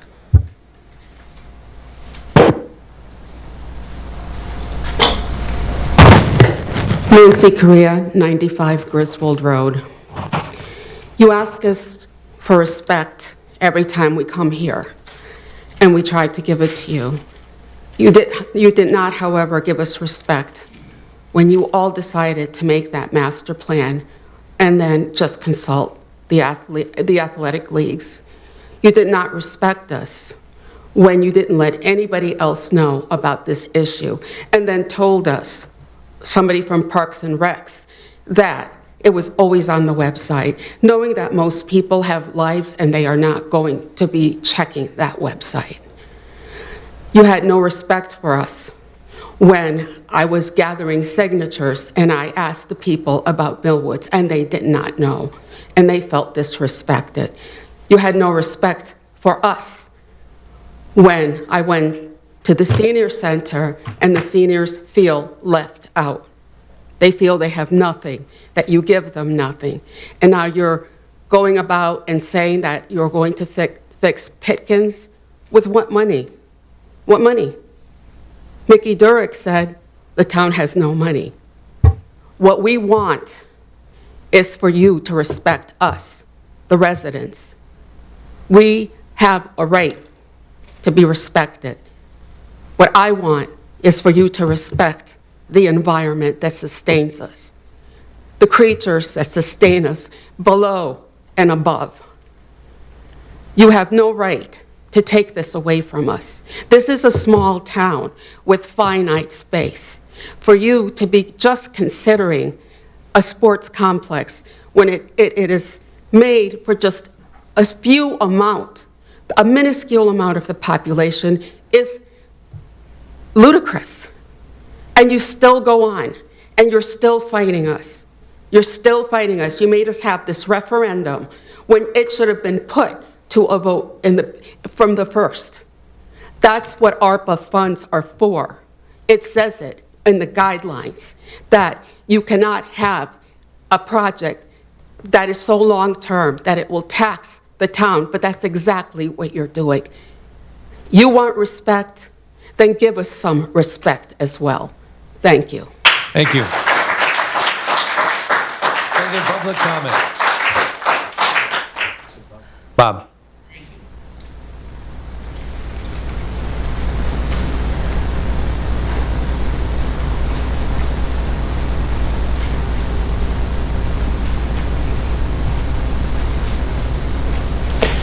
My name is Bob Woodward. I live at 456 Middletown Avenue here in Wethersfield. A couple of years ago, the alumni magazine that my undergraduate alma mater sends out had a quote in there, "When people organize, change happens." I had one petition, I got 12 signatures. I had no idea how many other people were out there getting signatures until I saw an email that said we had over double what we needed. Change is happening. We, the people, count for something. I'll leave you with a quote from Thomas Paine. Do any of you know who Thomas Paine was? He wrote during the American Revolution. Go down to Pickle Deli in Rocky Hill. They have a quote from him. A true citizen, a true patriot rather, is one who saves his or her country from its government. We will save the park. We will work to make sure the park is preserved for others, because people cared and people organized and change is happening. Thank you. Thank you, Bob. Further public comment? Anybody else from the public? Seeing none, we will move on in our agenda to council reports. Does any councilor have a report tonight? Councilor Zambrello. Thank you, Mayor. Just a couple reports, both related to our schools. First of all, there was a meeting, I know quite a few of you were there for the presentation by TSKP about the upcoming elementary school project. It was one of many of their listening sessions that they've held. I know there's at least one more left with the seniors, and got a lot of really good feedback during that, so I hope you'll continue to give feedback, continue to visit the website as it's updated. There is another meeting tomorrow. This one tonight was aimed more as a listening session to gather feedback from the public. Tomorrow it's a presentation to the Board of Ed, where they're going to go through basically everything that they've presented to the building committee so far. So you'll see, I think the most interesting part is that they went through each of the sites for our 5 elementary schools and went through opportunities and constraints for each site. So there's a lot of really good information there. If you're interested in learning more, come here at 5, or you can watch the live stream then or later. So definitely encourage you to do that. Second one is just the Board of Ed meeting. They continue to have such good presentations at all their meetings. I would love to have us do more things like this. They recognized juniors who'd won National Merit Scholarship Awards. Congratulations to those students. They also announced that the Wethersfield Education Foundation provided almost $11,000 in grants to teachers for different projects in their classrooms. I'll just name a few of them. There were robots for learning coding, literacy initiatives, sensory spaces, interactive math programs, some really interesting stuff, and it's great to have that foundation doing that work to supplement what our teachers are doing for those projects that they come up with that are so creative. And then they also talked about the SDMS improvement plan and what they're looking at long-term for our middle school students, not talking about the building, but about more of the programming. So they talked about focusing on empathy, social-emotional awareness, wellness for students and staff, student leadership that they're really doing a great job of fostering, school culture, involving parents in these processes, and a lot about critical thinking and creativity. So I think that covers it for me. Just a couple of updates about our education system. Thank you, Councilor Zambrello. Further council comments? Council reports, excuse me. Hearing none, I have a few. Let me start with EDIC. I attended the EDIC Economic Development and Improvement Commission this past week, and a couple items from there. First, I want to mention that publicly our chair, Mark Trahan, has decided to step down, and we will have a vote, or there will be a vote at the EDIC meeting in December to elect our next chair. But let me say publicly that Mark has been an outstanding chair, has served the community extremely well for about a decade, a little over a decade, so we owe him a great deal of gratitude for leading the Economic Development Improvement Commission. Moving on to other things in the interest of time, I attended the pension meetings with the firefighters, with the OPEB trust, and the good news in all that is our finances in town are doing quite well in terms of our investments and our overall finance. We got a report, and things are in good shape. Third and finally, council report, I attended the Veterans Committee meeting on November 6th, and most of the discussion was around two things. One, and I made this announcement before, but it's worth repeating, in September 10th and 14th, we will be bringing the Veterans Traveling Tribute wall to Wethersfield. This wall is a tribute to Vietnam veterans and all veterans. The Vietnam veteran replica wall is about the size of a football field. And then all the wars of the prior century, there will be listing of those who passed on, and people can actually find their family members if they want. But this will be a great tribute to our fallen heroes next September. The other thing that we talked about was the Veterans Day ceremony, which happened this past Monday, a week ago, November 11th, and it was a great ceremony, and I thank all those that participated and the town police and fire and town staff that helped make this a great event. So hearing no other council reports, I'll move on to council comments. Does anybody have a comment? Any councilors? Deputy Mayor Forrest. Thanks, Mayor. The past 2 or 3 weeks have been pretty reflective, I think, for a lot of us. With a lot of us, was at the mass of firefighter Sharkovich and then the funeral thereafter, and we knew about what the presentations were going to be like with the police officers and also our citizens who have done great things. And I've had some conversations with the mayor about possibly creating, or maybe creating is not the right word, having a ceremony and a set of appreciation, either events or tokens of the town's appreciation for when we have a loss or when we do great and heroic things.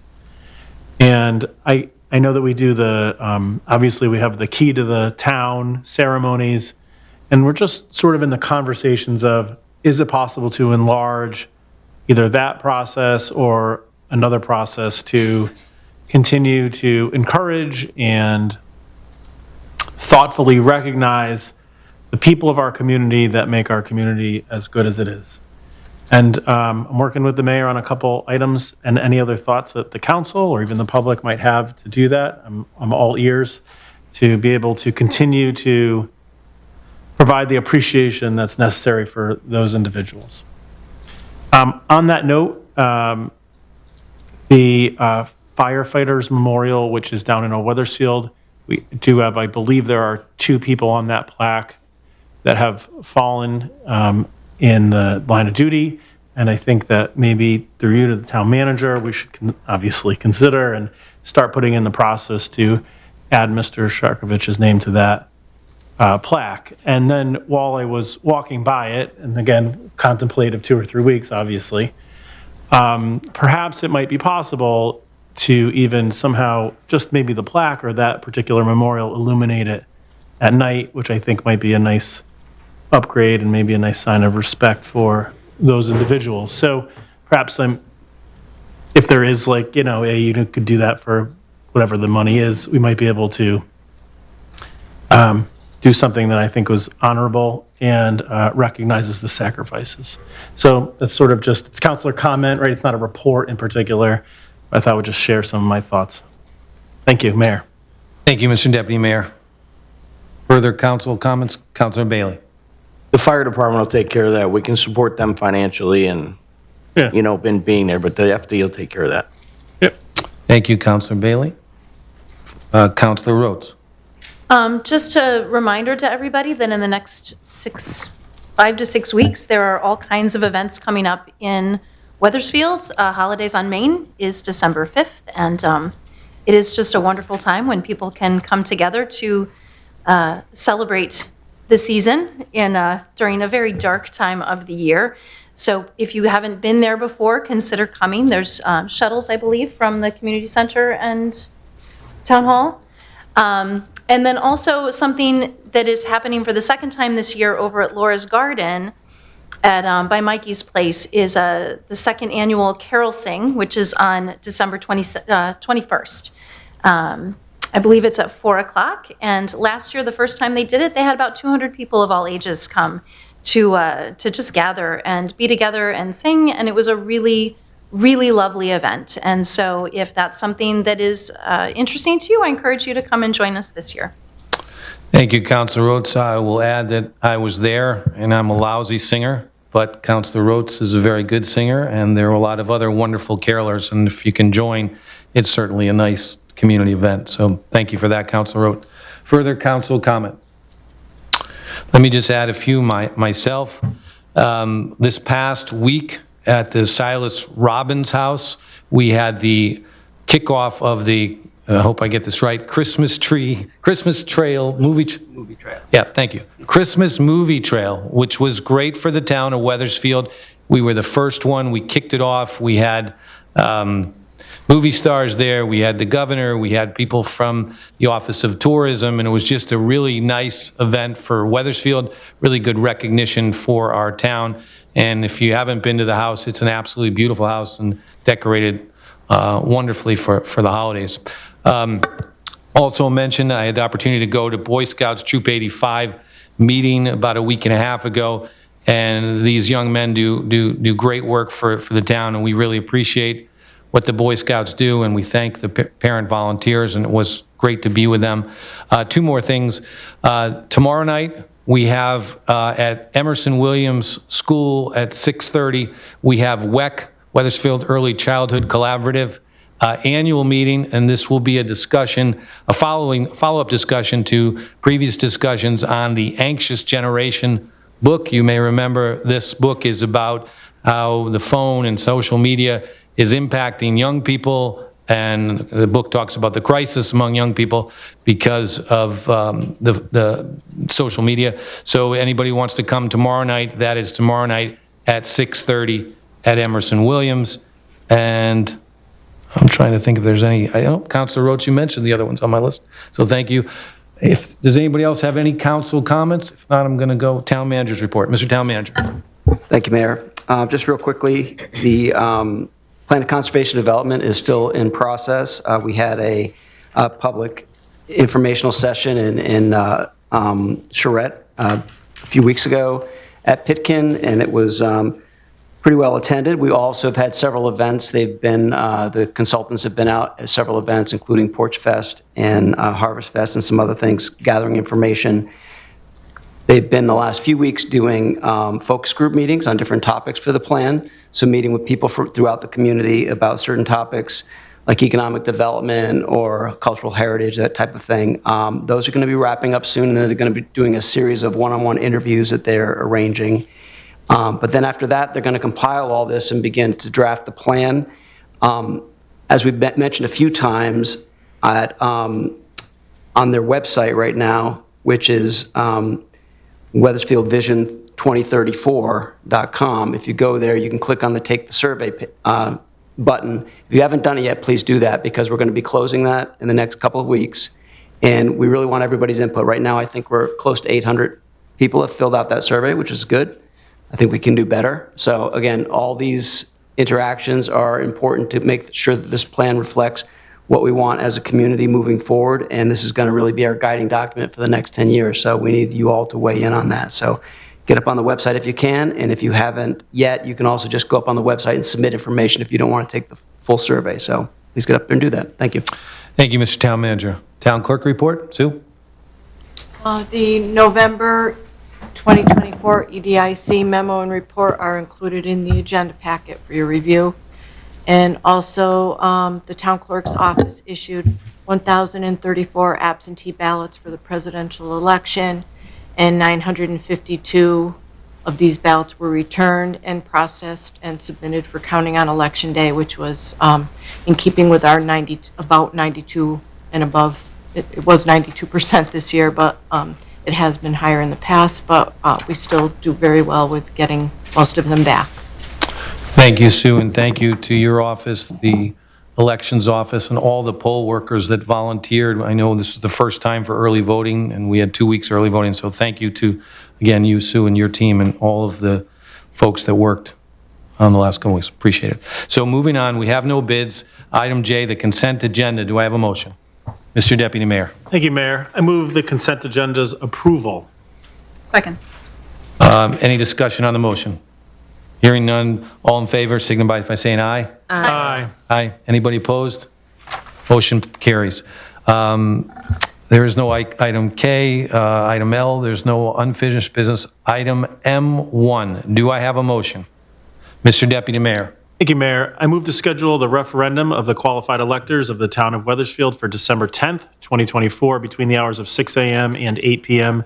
at the Pitkin Community Center at 30 Greenfield Street, on the question of whether the October 21st, 2024 decision of the Town Council to approve the motion to authorize the town manager to proceed with soliciting proposals for the design and construction of the multi-use synthetic turf field at the proposed location in Millwoods Park should be reversed.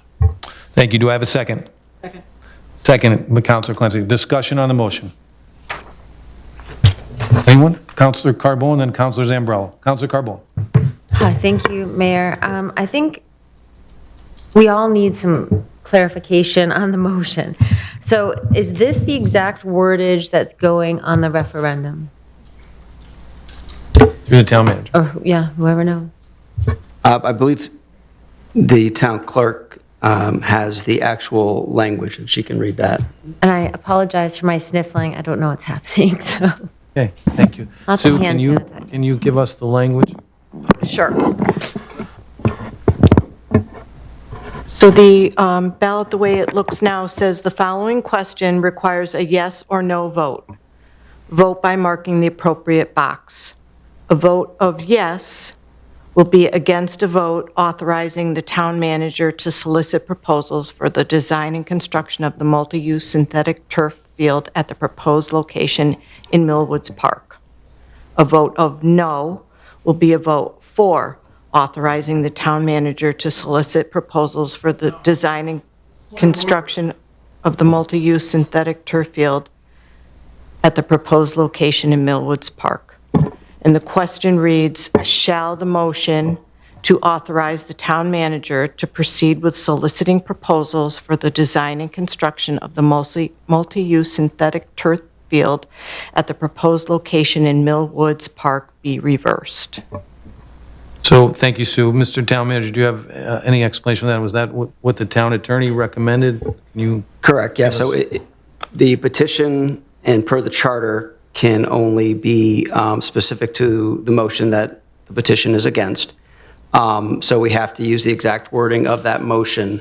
And so a vote in the affirmative would be to reverse that motion. And so that's the way it's laid out. The town attorney went through that and said that that's the way we had to do it. So, Councilor Carbone, you have the floor. So, thank you. So just to be clear, you're asking people if they would like to reverse the motion. So yes, I want to reverse the motion means no, I don't want the field at Millwoods. again, the motion is related to Oh, I understand. the approval for me to move forward with an RFP. That's one step in a process. It's technically not a vote on the field itself. It's I a see what vote you're on the getting at. motion to authorize me to proceed with soliciting proposals, because that is the only action this body took. And you can only petition against an act that the body took. You can't petition on a future act. I see. That makes sense. Okay. Okay. I just want to make sure everyone else gets that too. It's very confusing, actually. It is very confusing. There's no question about it. So you're literally just saying no to the motion, but doesn't mean that there's never going to be a field there or that you can move ahead with that field? Correct, but the way that the council takes, however this vote were to turn out, that's up to this council. The council can see it as a vote against the field or not, but specifically in the way that the original motion was made and passed, and the way that this would have to go through, it would just be related specifically to the RFP, the issuance of the RFP. Okay. So that's already written and ready to go. Is there any information that's going to be going out to the public prior to this referendum, or is this it? I'm not sure what else we would provide. We can't provide anything in the affirmative or for or against it. No, we have of to be course. very careful with that. But if there's clarifying information that the council would like to include, Well, just making we can people run that aware by of the it. county attorney to make sure it's within the purview. But at this point, it's very specific to this motion that was passed. So I'm not sure what more we would do, but No, just making sure people are aware that it's actually happening. yes. I'm just Yes, curious. yeah, we'll be putting out notice that the referendum will be happening, assuming this passes this evening, yes. Okay, I'm sorry, I was just jotting down notes earlier, and we all know how confusing this can be, and I know we've talked in the past about a backup plan. So I just want to make sure that regardless of what happens at the referendum, my biggest fear, and we've talked about this privately, but I'm sure other people have some questions about, I do not want to lose those funds, so I want to make sure that they're used, and we have to have them under contract before December 31st, and time is running out, so I just want to make sure that you have some backup plan, just in case. Yeah, so we will be prepared. either at the next meeting or the second meeting in December to provide you with a way to allocate those funds so that they will not be lost. It may not be for this field, it may not work with everyone's schedule, but we'll make sure we don't lose the funds. I'm working with the finance director. We're speaking to the auditors about the rules around that and what we can and can't do, but we're pretty confident that we'll be able to lock the money up and use it for other things and see how it goes from there. But we're finalizing those details, but we'll have something prepared for you. Okay. So I'm sure I'm like most of the public, we didn't kind of see this coming. Well, 2,000 of you saw this coming, I guess, or hoping for that for 1,800. I just want to reiterate, I'm just trying to understand this whole process. And again, we spoke about this privately because I really was a little confused by it. So if people come out to vote and they say, let me get this right. Yes, I would like to reverse the motion. We can go, the council as a whole would then take that information and at that point, we can choose yes to act upon that or no to act upon that. Is that correct? Is that what you were trying to say? So a successful referendum in that way, if they voted yes to reverse, would essentially, it would be for me to stop whatever actions I was doing. That would be it. You wouldn't have to vote because that would be the vote of the people. That's but amazing. At Great. that point, the request for proposals is out now because you authorized me to do that. So we were prepared for that when you took the vote. So it is out now. We expect to have proposals back, but if this comes out to an affirmative vote, you all can basically, my read would be, do we stop everything right here? And that could be what we would do, but I would need more direction from you because this is specific to an action that already took place.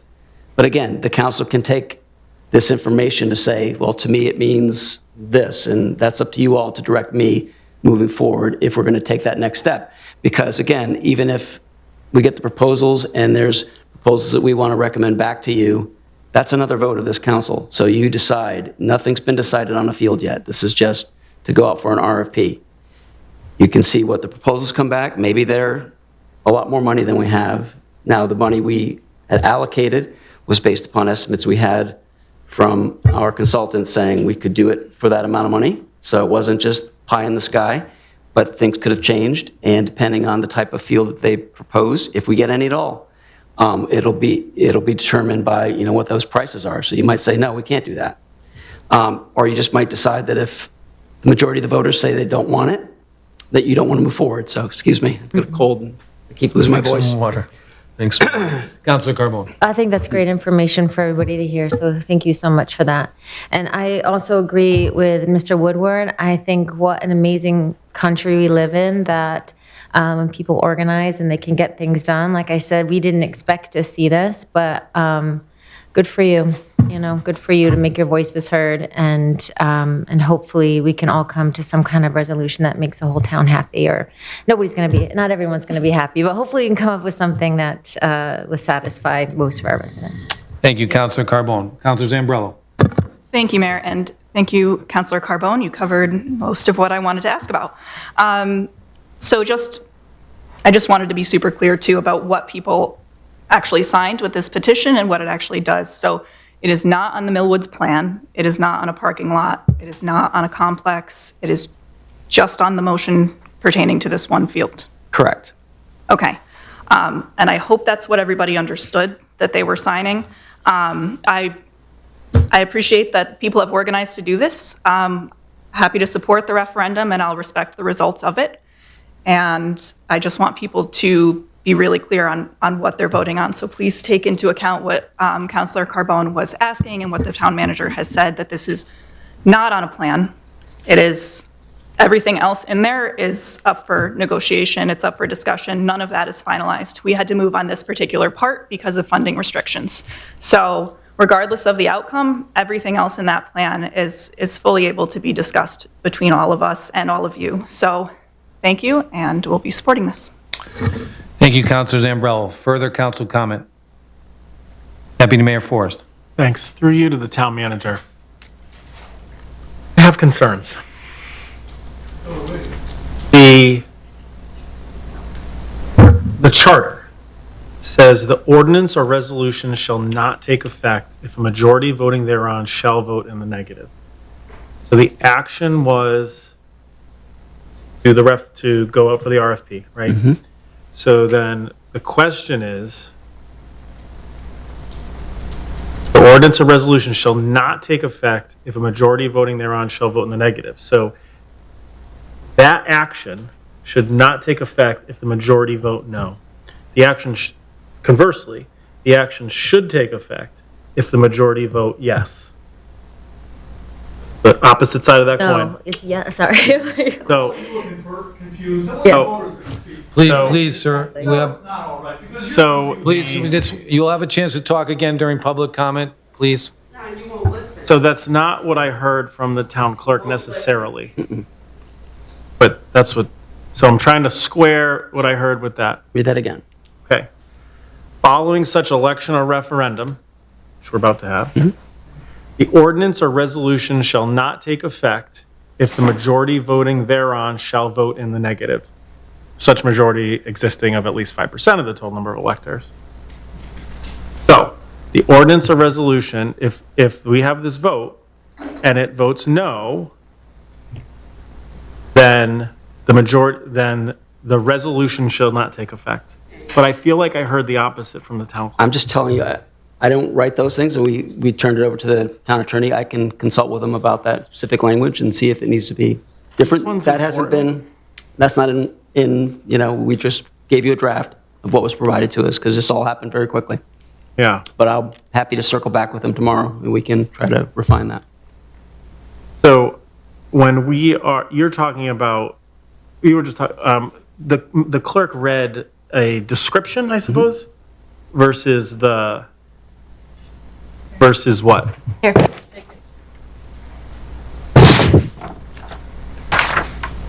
It's going to be on the ballot. So is this the ballot question? The ballot question is, shall the town council's motion to authorize the town manager to proceed with soliciting proposals for the design and construction be reversed? But that doesn't necessarily line up with the charter, it doesn't appear. Because you're reversing, but that's not, but then the ordinance or resolution shall not take effect if it tells you how to write it, and it seems like this is written in backwards. Again, I'll consult with the attorney. This isn't in my purview. I asked for the language, and that's how it's done. So I will ask him to review that. Is it possible to recess to talk to the town attorney now? I don't know that I can get him now, but that's not what's before you. That is something that we'll work out with him. Right now, you just have to, the motion before you is accurate, I think. Yeah, but it says be reversed, and when you add the be reversed onto the end of the question, it has the potential to flip the charter, meaning the charter requirements, is my concern. Understood. And again, I have to defer to the town attorney on this matter, and he's not in the room, so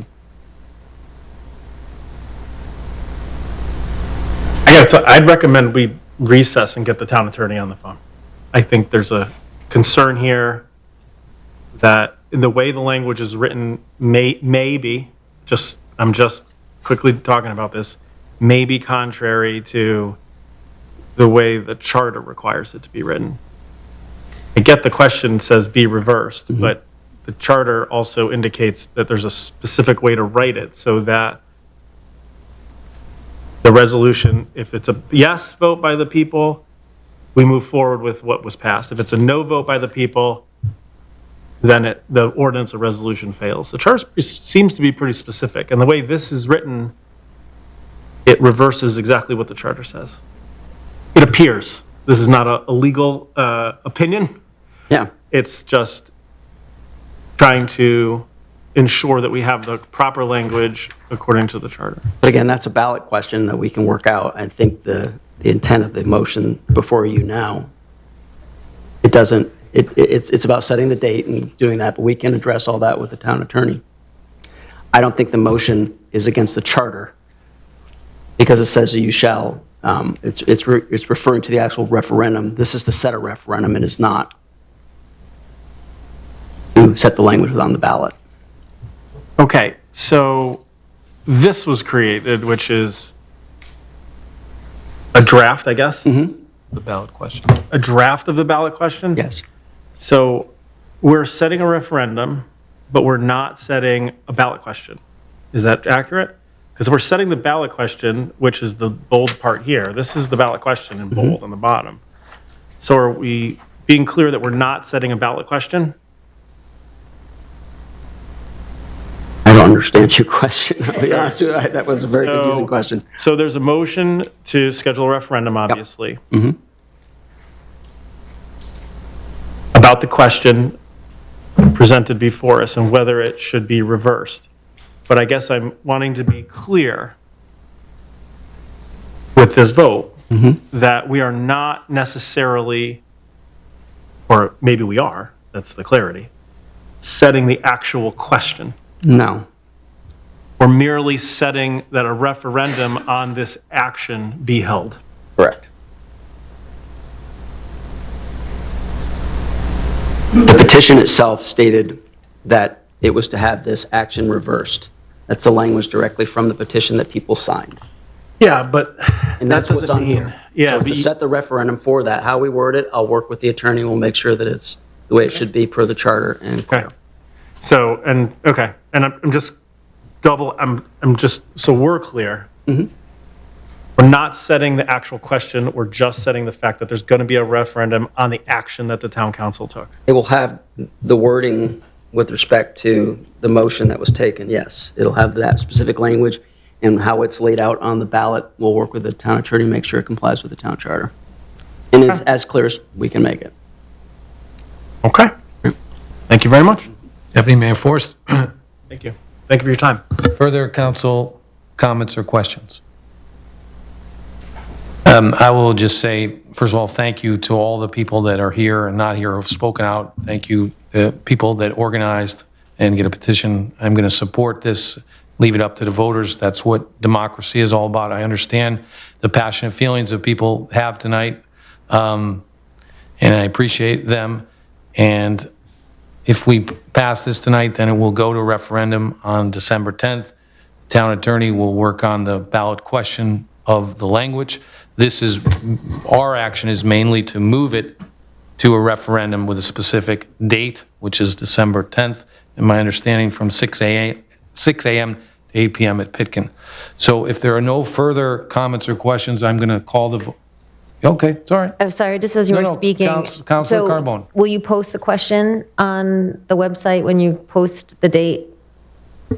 When we have everything, just like we would for a normal, people can get the ballot ahead of time. Good. They'll be able to do that through the registrar's office, yeah. So they can have time to work it out, make sense of it, okay. It's confusing, and it's an important issue, and it's difficult, so I appreciate your questions, Councilor Carbone.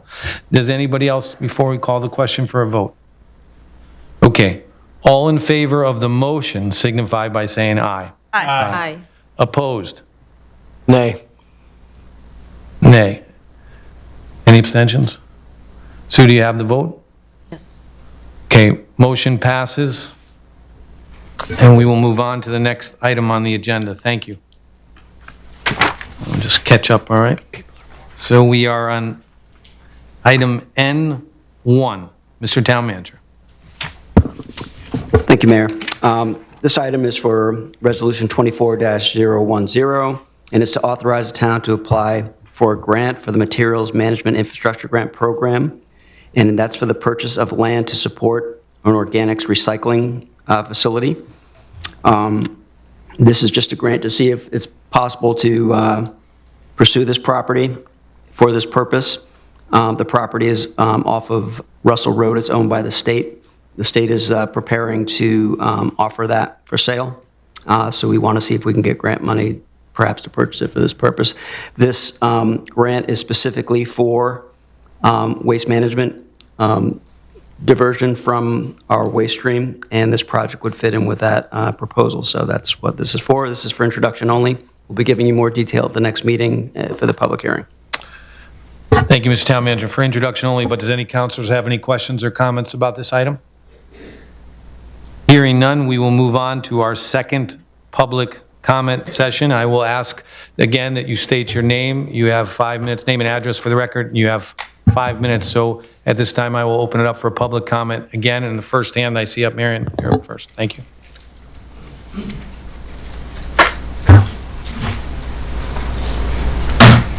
Hi, Mary Ann Zabidio, 34 Dorland Circle, Weathersfield. Kind of confusing. I just wanted to talk a little bit about some cost projections I've been doing on my own. Obviously, they're not exact, but based on the RFP, if I look at that quickly, I worked in business and worked with RFPs quite a bit, so I understand them. But I think the average person, since this is a public document, looking at this would think that possibly this complex is going to be covered by 1.6 million. They're not going to read through every single 60 pages or whatever it is. In reality, however, I have looked at a couple other stadiums, and not even stadiums, but just complexes where they're building a couple of different fields recently. This one in Dover, New Hampshire, it started out $3.5 million, it's now $20.5 million. This one in Mifflin County, Pennsylvania, 2 ball fields and a track, $18.5 million. And they're not even complexes, they're just at schools. So in reality, I think it's important that we make sure citizens understand what we're looking at here. It's not 1.6 million. It's probably in the vicinity of 30 to 40 million. When you get done having to put in the infrastructure, the products, the public safety, stadiums, bleachers, and all that, it does come out to be a $30 to $40 million project. And I think to try to imply that it's only 1.6 million is dangerous, and it's unfair to your constituents. They trust you. I mean, some of them even said that. And I think it's really important that you're honest. I mean, if it's something that people think they want to pay for, let's pay for it. But these hard costs don't reflect the cost of the loss in property values for the people who live on the park. Doesn't reflect the loss of quality of life, because it will devastate the area. And it will not compensate for the tremendous environmental loss. That park can't be replaced. And I understand why you might not realize it, but I was going there every single day, and I saw it in a brand new light, because it is a very, very unique, special piece of property. You could not buy that anywhere. There's nothing like that in this state. There really isn't. It's in the middle of a neighborhood, and it's an oasis with waterways, with wildlife, with, we have the fields. The fields have been, accepted by the land, and it's a beautiful place. And to put more that doesn't need to be in there would be just a travesty to ruin this. I mean, I would say that we spend that 1.6 million, let's upgrade the fields if that's what's needed. But I think that the value of Millards Park is way beyond a piece of land. And I think you really need to see that before you destroy it, because it is irreversible. And I think we just need to be above board with what the costs really are for people. This town is expensive to live in, and the people are very generous. I think your taxpayers are generous. And we need to be up front with what we're doing, and we would appreciate that. Thank you. Thank you, Mary Ann. Further public comment? Christine?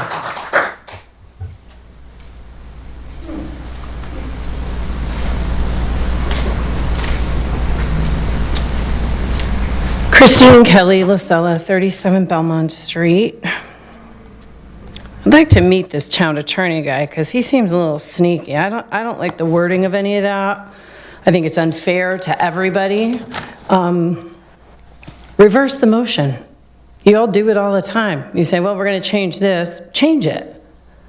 You guys have the power to stand behind a piece of paper that says, well, we can't because we already had a motion. No.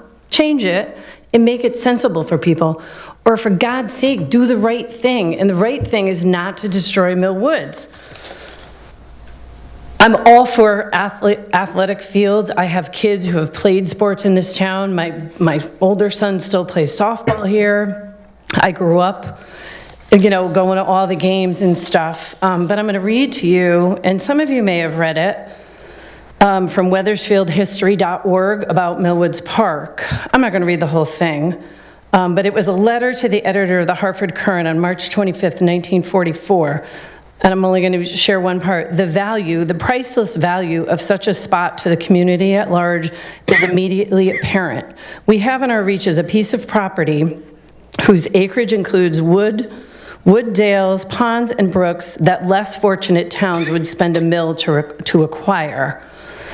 You know, they go on to talk about how they end up acquiring the land, but a half a century later, on August 8th, 1995, Wethersfield Mayor Daniel Camilleri. In 1995, attendance records continue to be set with over 40,000 people of all ages using Millwood's pool facility as a place to swim, socialize, relax, and generally enhance the quality of their daily lives. That was happy 50th birthday to Millwood's pool and the park. When they acquired Millwoods, April 29th, 1939, the beginning of it, and this again was on the history part, and I'm just pulling pieces of it.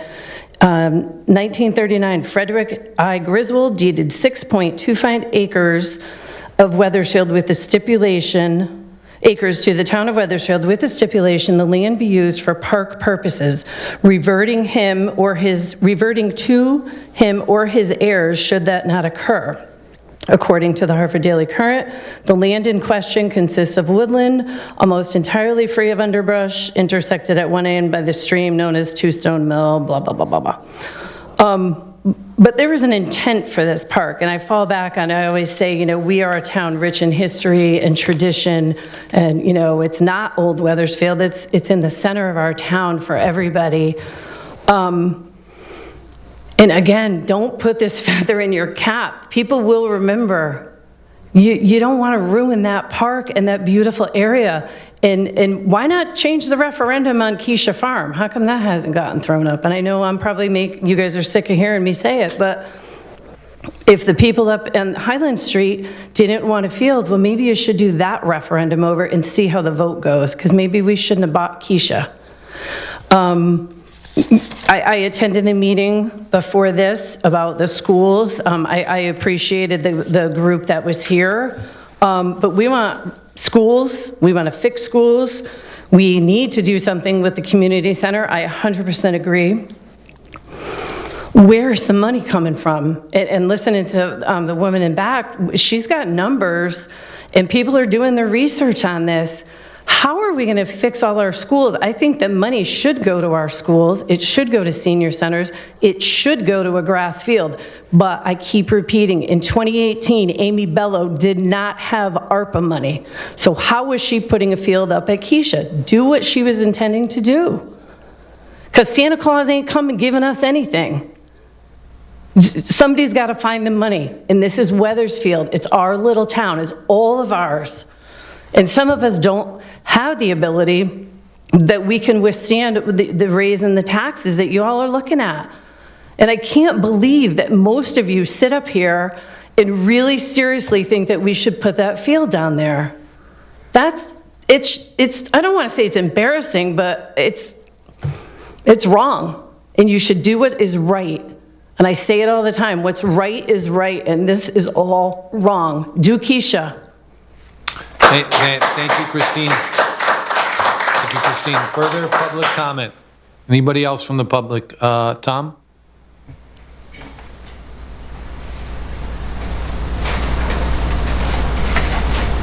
Good evening, Tom Mazzarella, 600 Walker Hill Road.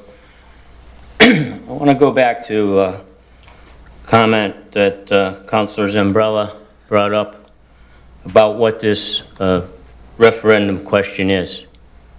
It's clear it was for the RFP for a synthetic field at Millwoods. That's what's clear.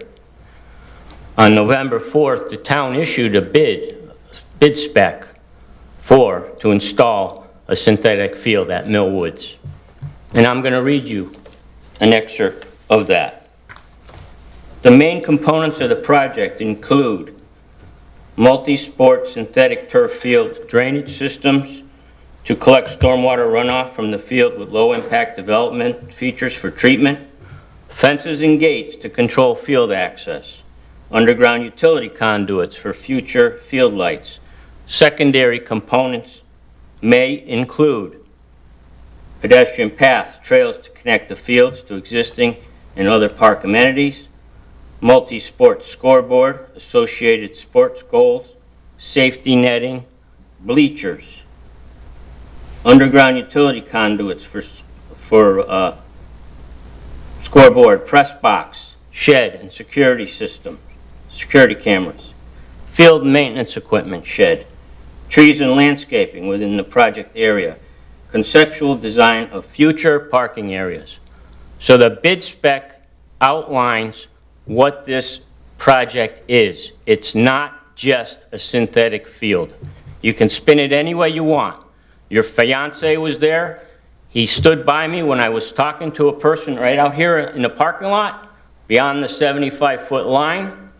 And he says to me as he walks away, "You shouldn't be talking about parking fields, parking lots. That's not what this referendum's about."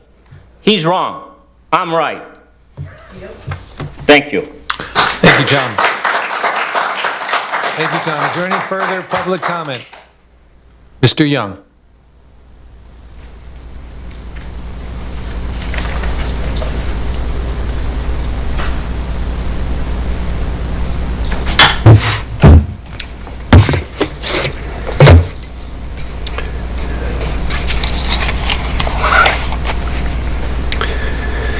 A lot said tonight, and we keep grinding over things when we have real business to take care of. But our town officials like to do this, keep us on our edge. Tonight, one of our speakers spoke about the schools.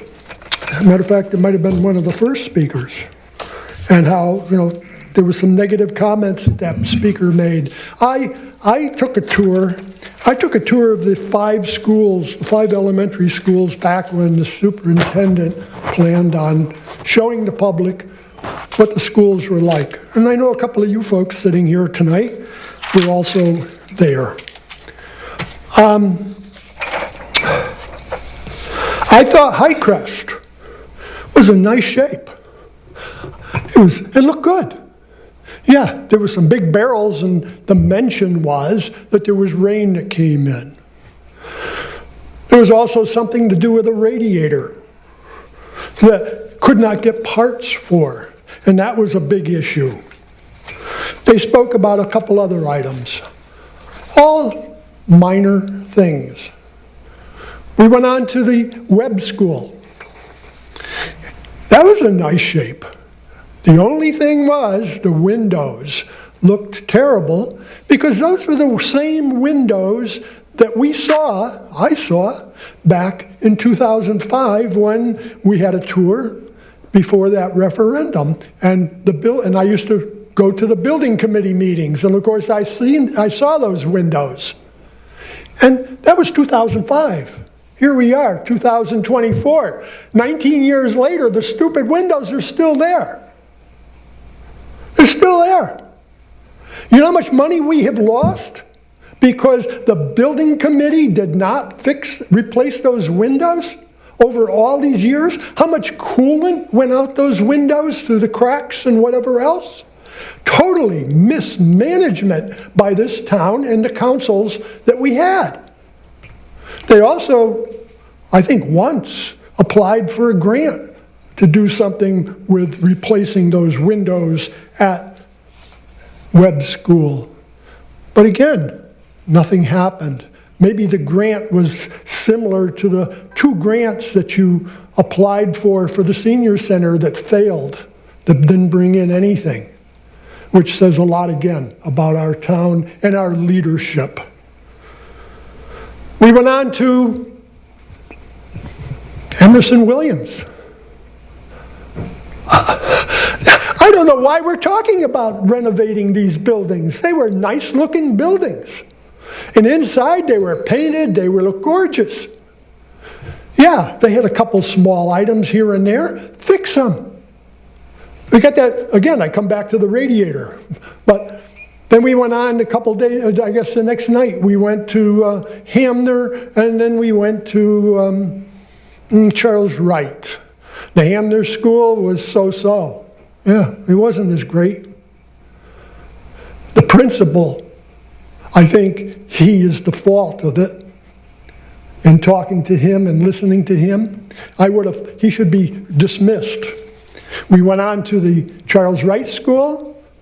Wow, there was, out right next to the front doors, there was nice gardens. You go out and you went inside, it looks nice all the way through. We had a principal that gave us a tour. He was fantastic. And he was up on his school. And that's the school in that failed referendum that you were going to tear down, which was really disgusting.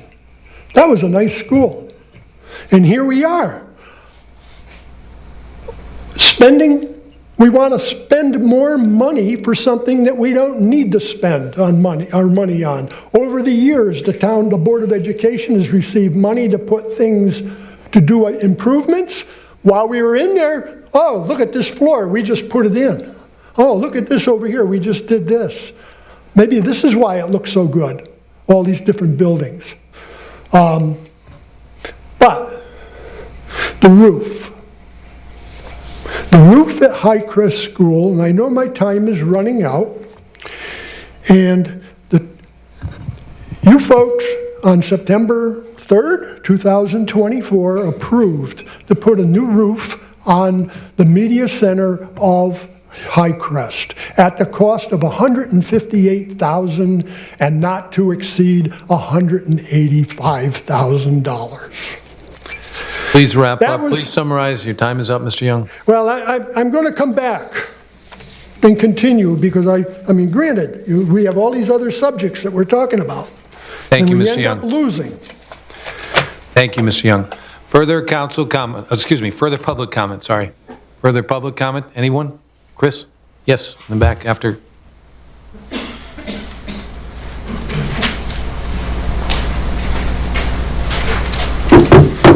Thank you, Christopher Brecklin, 27 Somerset Street. Just like to thank you for the opportunity to speak. I wasn't planning on saying anything. I know we normally have rules about calling out audience members and doing some of that stuff, but my point is simply that I would like to let you know that from my observation and from a lot of the comments today, it's clear that a lot of folks who signed that petition may have been misled. And what I would just like to say is this doesn't change the fact that it will go to referendum or change any of those things.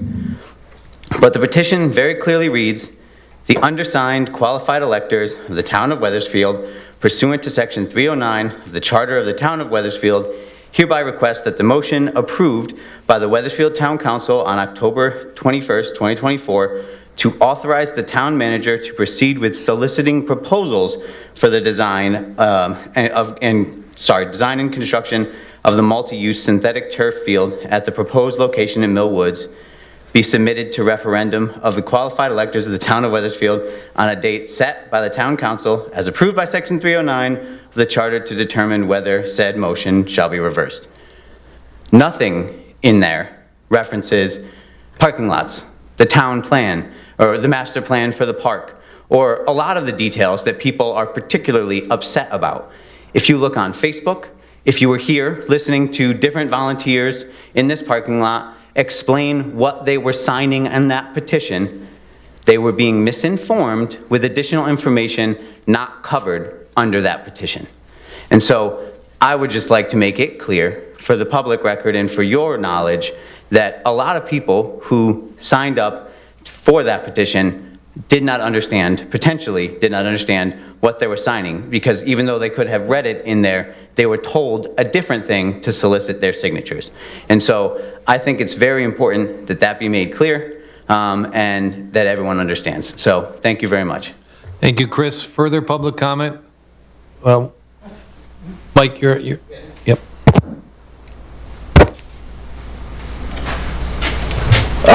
Mike Snow, 52 Black Birch Road. One of the reasons why I started coming to these meetings is partially because Facebook's extremely biased. I think we have like 2 pages in this town that provide information. Some people get blocked from one of them by somebody who doesn't even live in this town.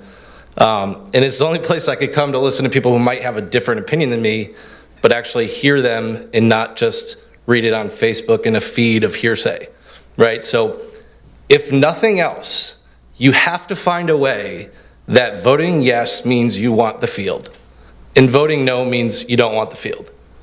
Because if we can't do that, you guys are going to have people in here for hours flipping out that they don't know what the vote was, right? So somehow figure that out so that if you're voting yes, you want the field. If you're voting no, you don't want the field. It almost feels like regardless of what happens in that referendum, you know, the next thing you have to do is vote to approve whatever proposal it is, at which case my guess would be we have another referendum. So I would figure out the process of making it very clear to people what they're actually voting on. Because like I try to follow this stuff online, and obviously it just turns into a bunch of people yelling at each other. And the town website, you know, we get the notifications on a vote coming up or what the certain meetings are. But maybe, you know, some type of special box that pops up if you go on the town website that just can explain to people maybe what's going on in the last 6 months or year, regardless of which side you're on. It's hard to follow. And I went back in town council meetings to hear what certain people said because, you know, it's like anything else in the world right now. People come up and say one thing, you know, the highest level of politics in our country, you just decline something actually was said, and that's just somebody's point of view, right? So I would make it very clear what people are voting on, even if it's, you know, I get that we're voting on little details here of what happened and what the referendum's for, but, you know, everyone I know who wants the turf field, and everyone here knows that I do, they're going to go in the room thinking if they vote yes, they get a turf field. If they vote no, they don't get a turf field, right? So all I would leave you left with is just figure out a way to make those words reality so that you don't have hours and hours of people coming in here saying that they were misled and didn't know what the way they were voting. Thank you, Mike. Further public comment? Yes, sir.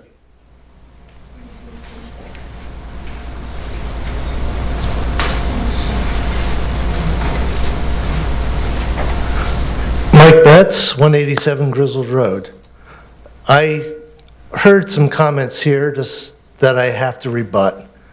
I was one of the folks who gathered signatures, and it was very, very clear that we were trying to explain a difficult language of that referendum to people, and that there was no intentional misleading of anyone. And in fact, the misleading was done by you, by saying it was just a synthetic field. And that's exactly what we were telling people. And only after the RFP came out did we see that it actually wasn't just a synthetic field. We repeatedly said that this is a vote on putting a synthetic field in Millwoods Park, and we are neutral. We want this to go to the people. We want the people to vote on this. We were not positive or negative. People asked. Most people didn't know about it. Most people had concerns. Most people wanted more information.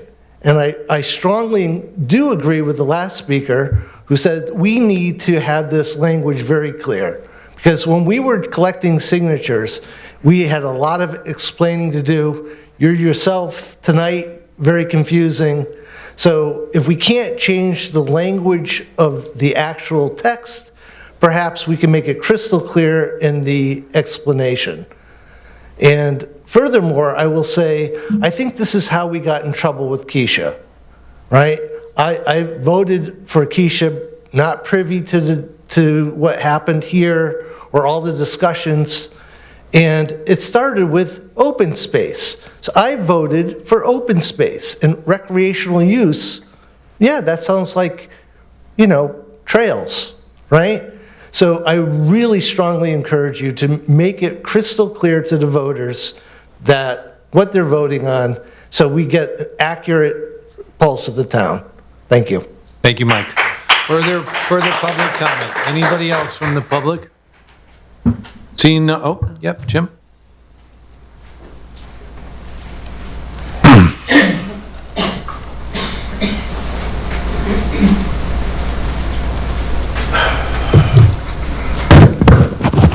Evening, Jim Pettit, 88 Griswold Road, Weathersfield.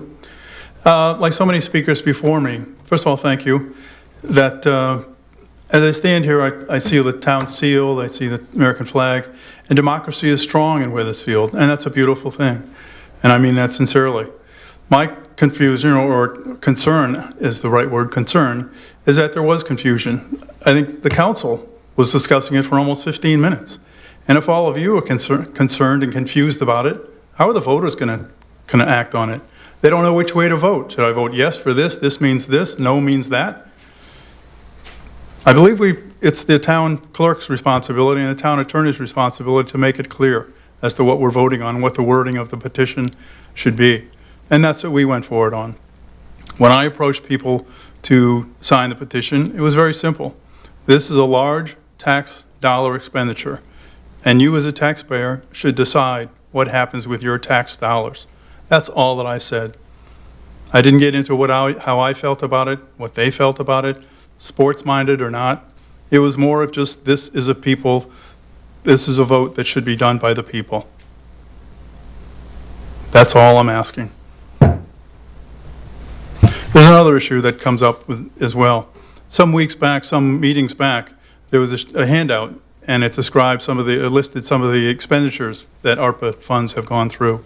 And one of them was for, and maybe it's confusion on what was written or whatever, was listed for energy audit, an energy auditor. And it didn't make sense to me because it showed an expenditure of almost $100,000. That doesn't make sense because I'm doing some energy audits for the Christ the King parish. Eversource is doing it for free. Why is the town paying over $100,000 for an auditor to come through when Eversource is doing things like that for free? Something's wrong. Was it for energy savings expenditures? That's not what it said. It said for an auditor. So something needs to be cleared up on that, and I guess that goes to the town manager. And I appreciate the mayor taking notes, because please clarify that. That's an expenditure. But back to Millwoods Park. It's a very emotional issue for a lot of people, because it is a jewel of this town. I've only been here almost 15 years, but I thoroughly enjoy being able to go there and looking out my kitchen window and seeing people run through the field with their dogs. Oh, sorry, I'm telling people that they were off leash, but they thoroughly enjoyed it. It's about the only place in town where you can, at 6 o'clock in the morning, 5 o'clock in the morning, no one's out there, they're chasing the geese away. Isn't it? It's wonderful. Absolutely beautiful. As well as Bell Pond, being able to see the turtles swim around through. In fact, a couple years back, she kept coming back and wanted to lay her eggs in my yard. All right, young lady, you can't do that. I had to pick her up and move her back to the pond. But that's nature. What a beautiful spot. And I'm sorry this is personal, but one of the council members said he was excited about the turf field going in. I'm not excited about it. I think it's sad because you're taking something away that can never be replaced. And I appreciate your excitement, but it's misdirected. And the funds are misdirected. But the people out here that care are not misdirected. They care about this town. They care about the park. They care about what direction you're going. And I asked several meetings back, what's your master plan? And I didn't hear anything. And I don't expect a conversation, as you said. But I don't hear master plans. I don't hear priorities. You have a chance to do it right. You can make a motion to add something to new business at the next meeting, to rescind your motion. Just as simple as that. Thank you. Thank you, Jim. Any further council comments? If not, oh, sure, go ahead. Your hands.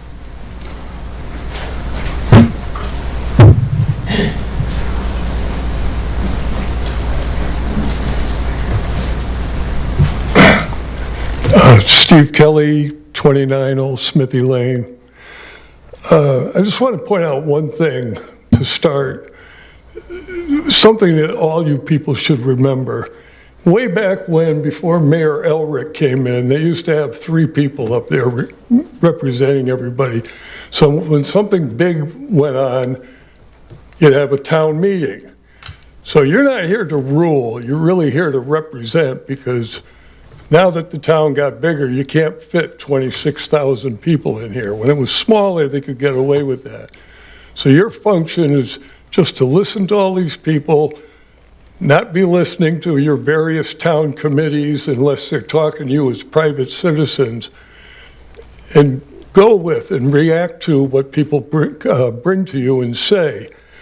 Now, as far as the gentleman that got up and spoke about people being misled with that petition was so mild, it was ridiculous. I had to talk to people, and I said, you do realize something they don't mention. If you look at the Millwoods plan, yeah, there's parking and there's this and that, which is bad enough. But with a turf field, you have to put a big fence around it. You've all been to the high school. And you don't put like a little short fence. You have to have, that's going to be a huge fence all the way around it, which means one thing. Kids aren't going to be able to go up and use that field during the day when they want to, just for casual play or anything. Nobody's going to be able to, because just like the high school, town's going to put a chain on it, or they used to put a chain and a lock on it, because you really have to police turf fields. You can't have them out there running around with metal spikes or anything. They have to be turf shoes.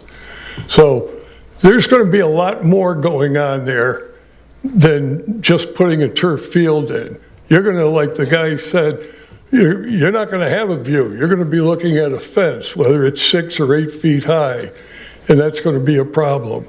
I mean, I'm not against fields whatsoever. I just think that's going to go in the wrong place. Now, if you want to put multi-use fields of just grass down there where the baseball fields get saved, just like it is now. They're playing soccer down there now. You want to put money into leveling that out, that's one thing. But don't turn it into a complex where you're going to have parking lots down there and whatnot. That's just insanity. You go up and do it at Keisha, which was what a lot of people voted for, unless somebody in the town has a secret plan to really build something else over there, like another high-crest school perhaps, the north side of Highland Street should be that field. You have the woods in the back for all those walking trails and whatnot, but you would have plenty of room, and in deference to the people on Collier Road, there's a lot of trees blocking the view. You know, they don't want more traffic, they don't want this. We keep buying land, open space, and we don't really use it. We have all that land down on Willow Street. I've seen about 5 people walking around there. So I would caution you, when the town clerk read that, the proposed referendum question, if Matt Forrest, who's an attorney, is confused, I can imagine what everybody else is going to be. Because it sounded to me, no matter what you voted for, you were getting a turf field somewhere. I might have misheard her. So you have to make that clear, like the gentleman said, you know, if it's a yes vote, then you want the field there. If it's a no vote. So, and as Mr. Forrest brought up, you know, why don't we call the town attorney? Like 50 years ago when I was on the council, councilman intimated that I was lying about something that I had cleared with the town attorney. We didn't have cell phones then, and I didn't know his home phone number. So I got up and left, dragged him out of his house and brought him here, tucking his pajamas into his pants. And I wasn't lying. It's a good story, Steve. We could have saved a little controversy by maybe calling the town attorney up and say, hey, clarify this for us. Thank you. We're going to do that. Thank you, Steve. Further council, let's go public. Sorry, it's the second time to do that. Further public comment? None. We have no executive session. I'll take a motion to adjourn. Motion to adjourn. Motion by Councilor Timbrow, seconded by Councilor Baylor. All in favor? Aye. Aye. Aye. Opposed? Meeting is adjourned. Thank you, everybody. Is it a yes? Good God.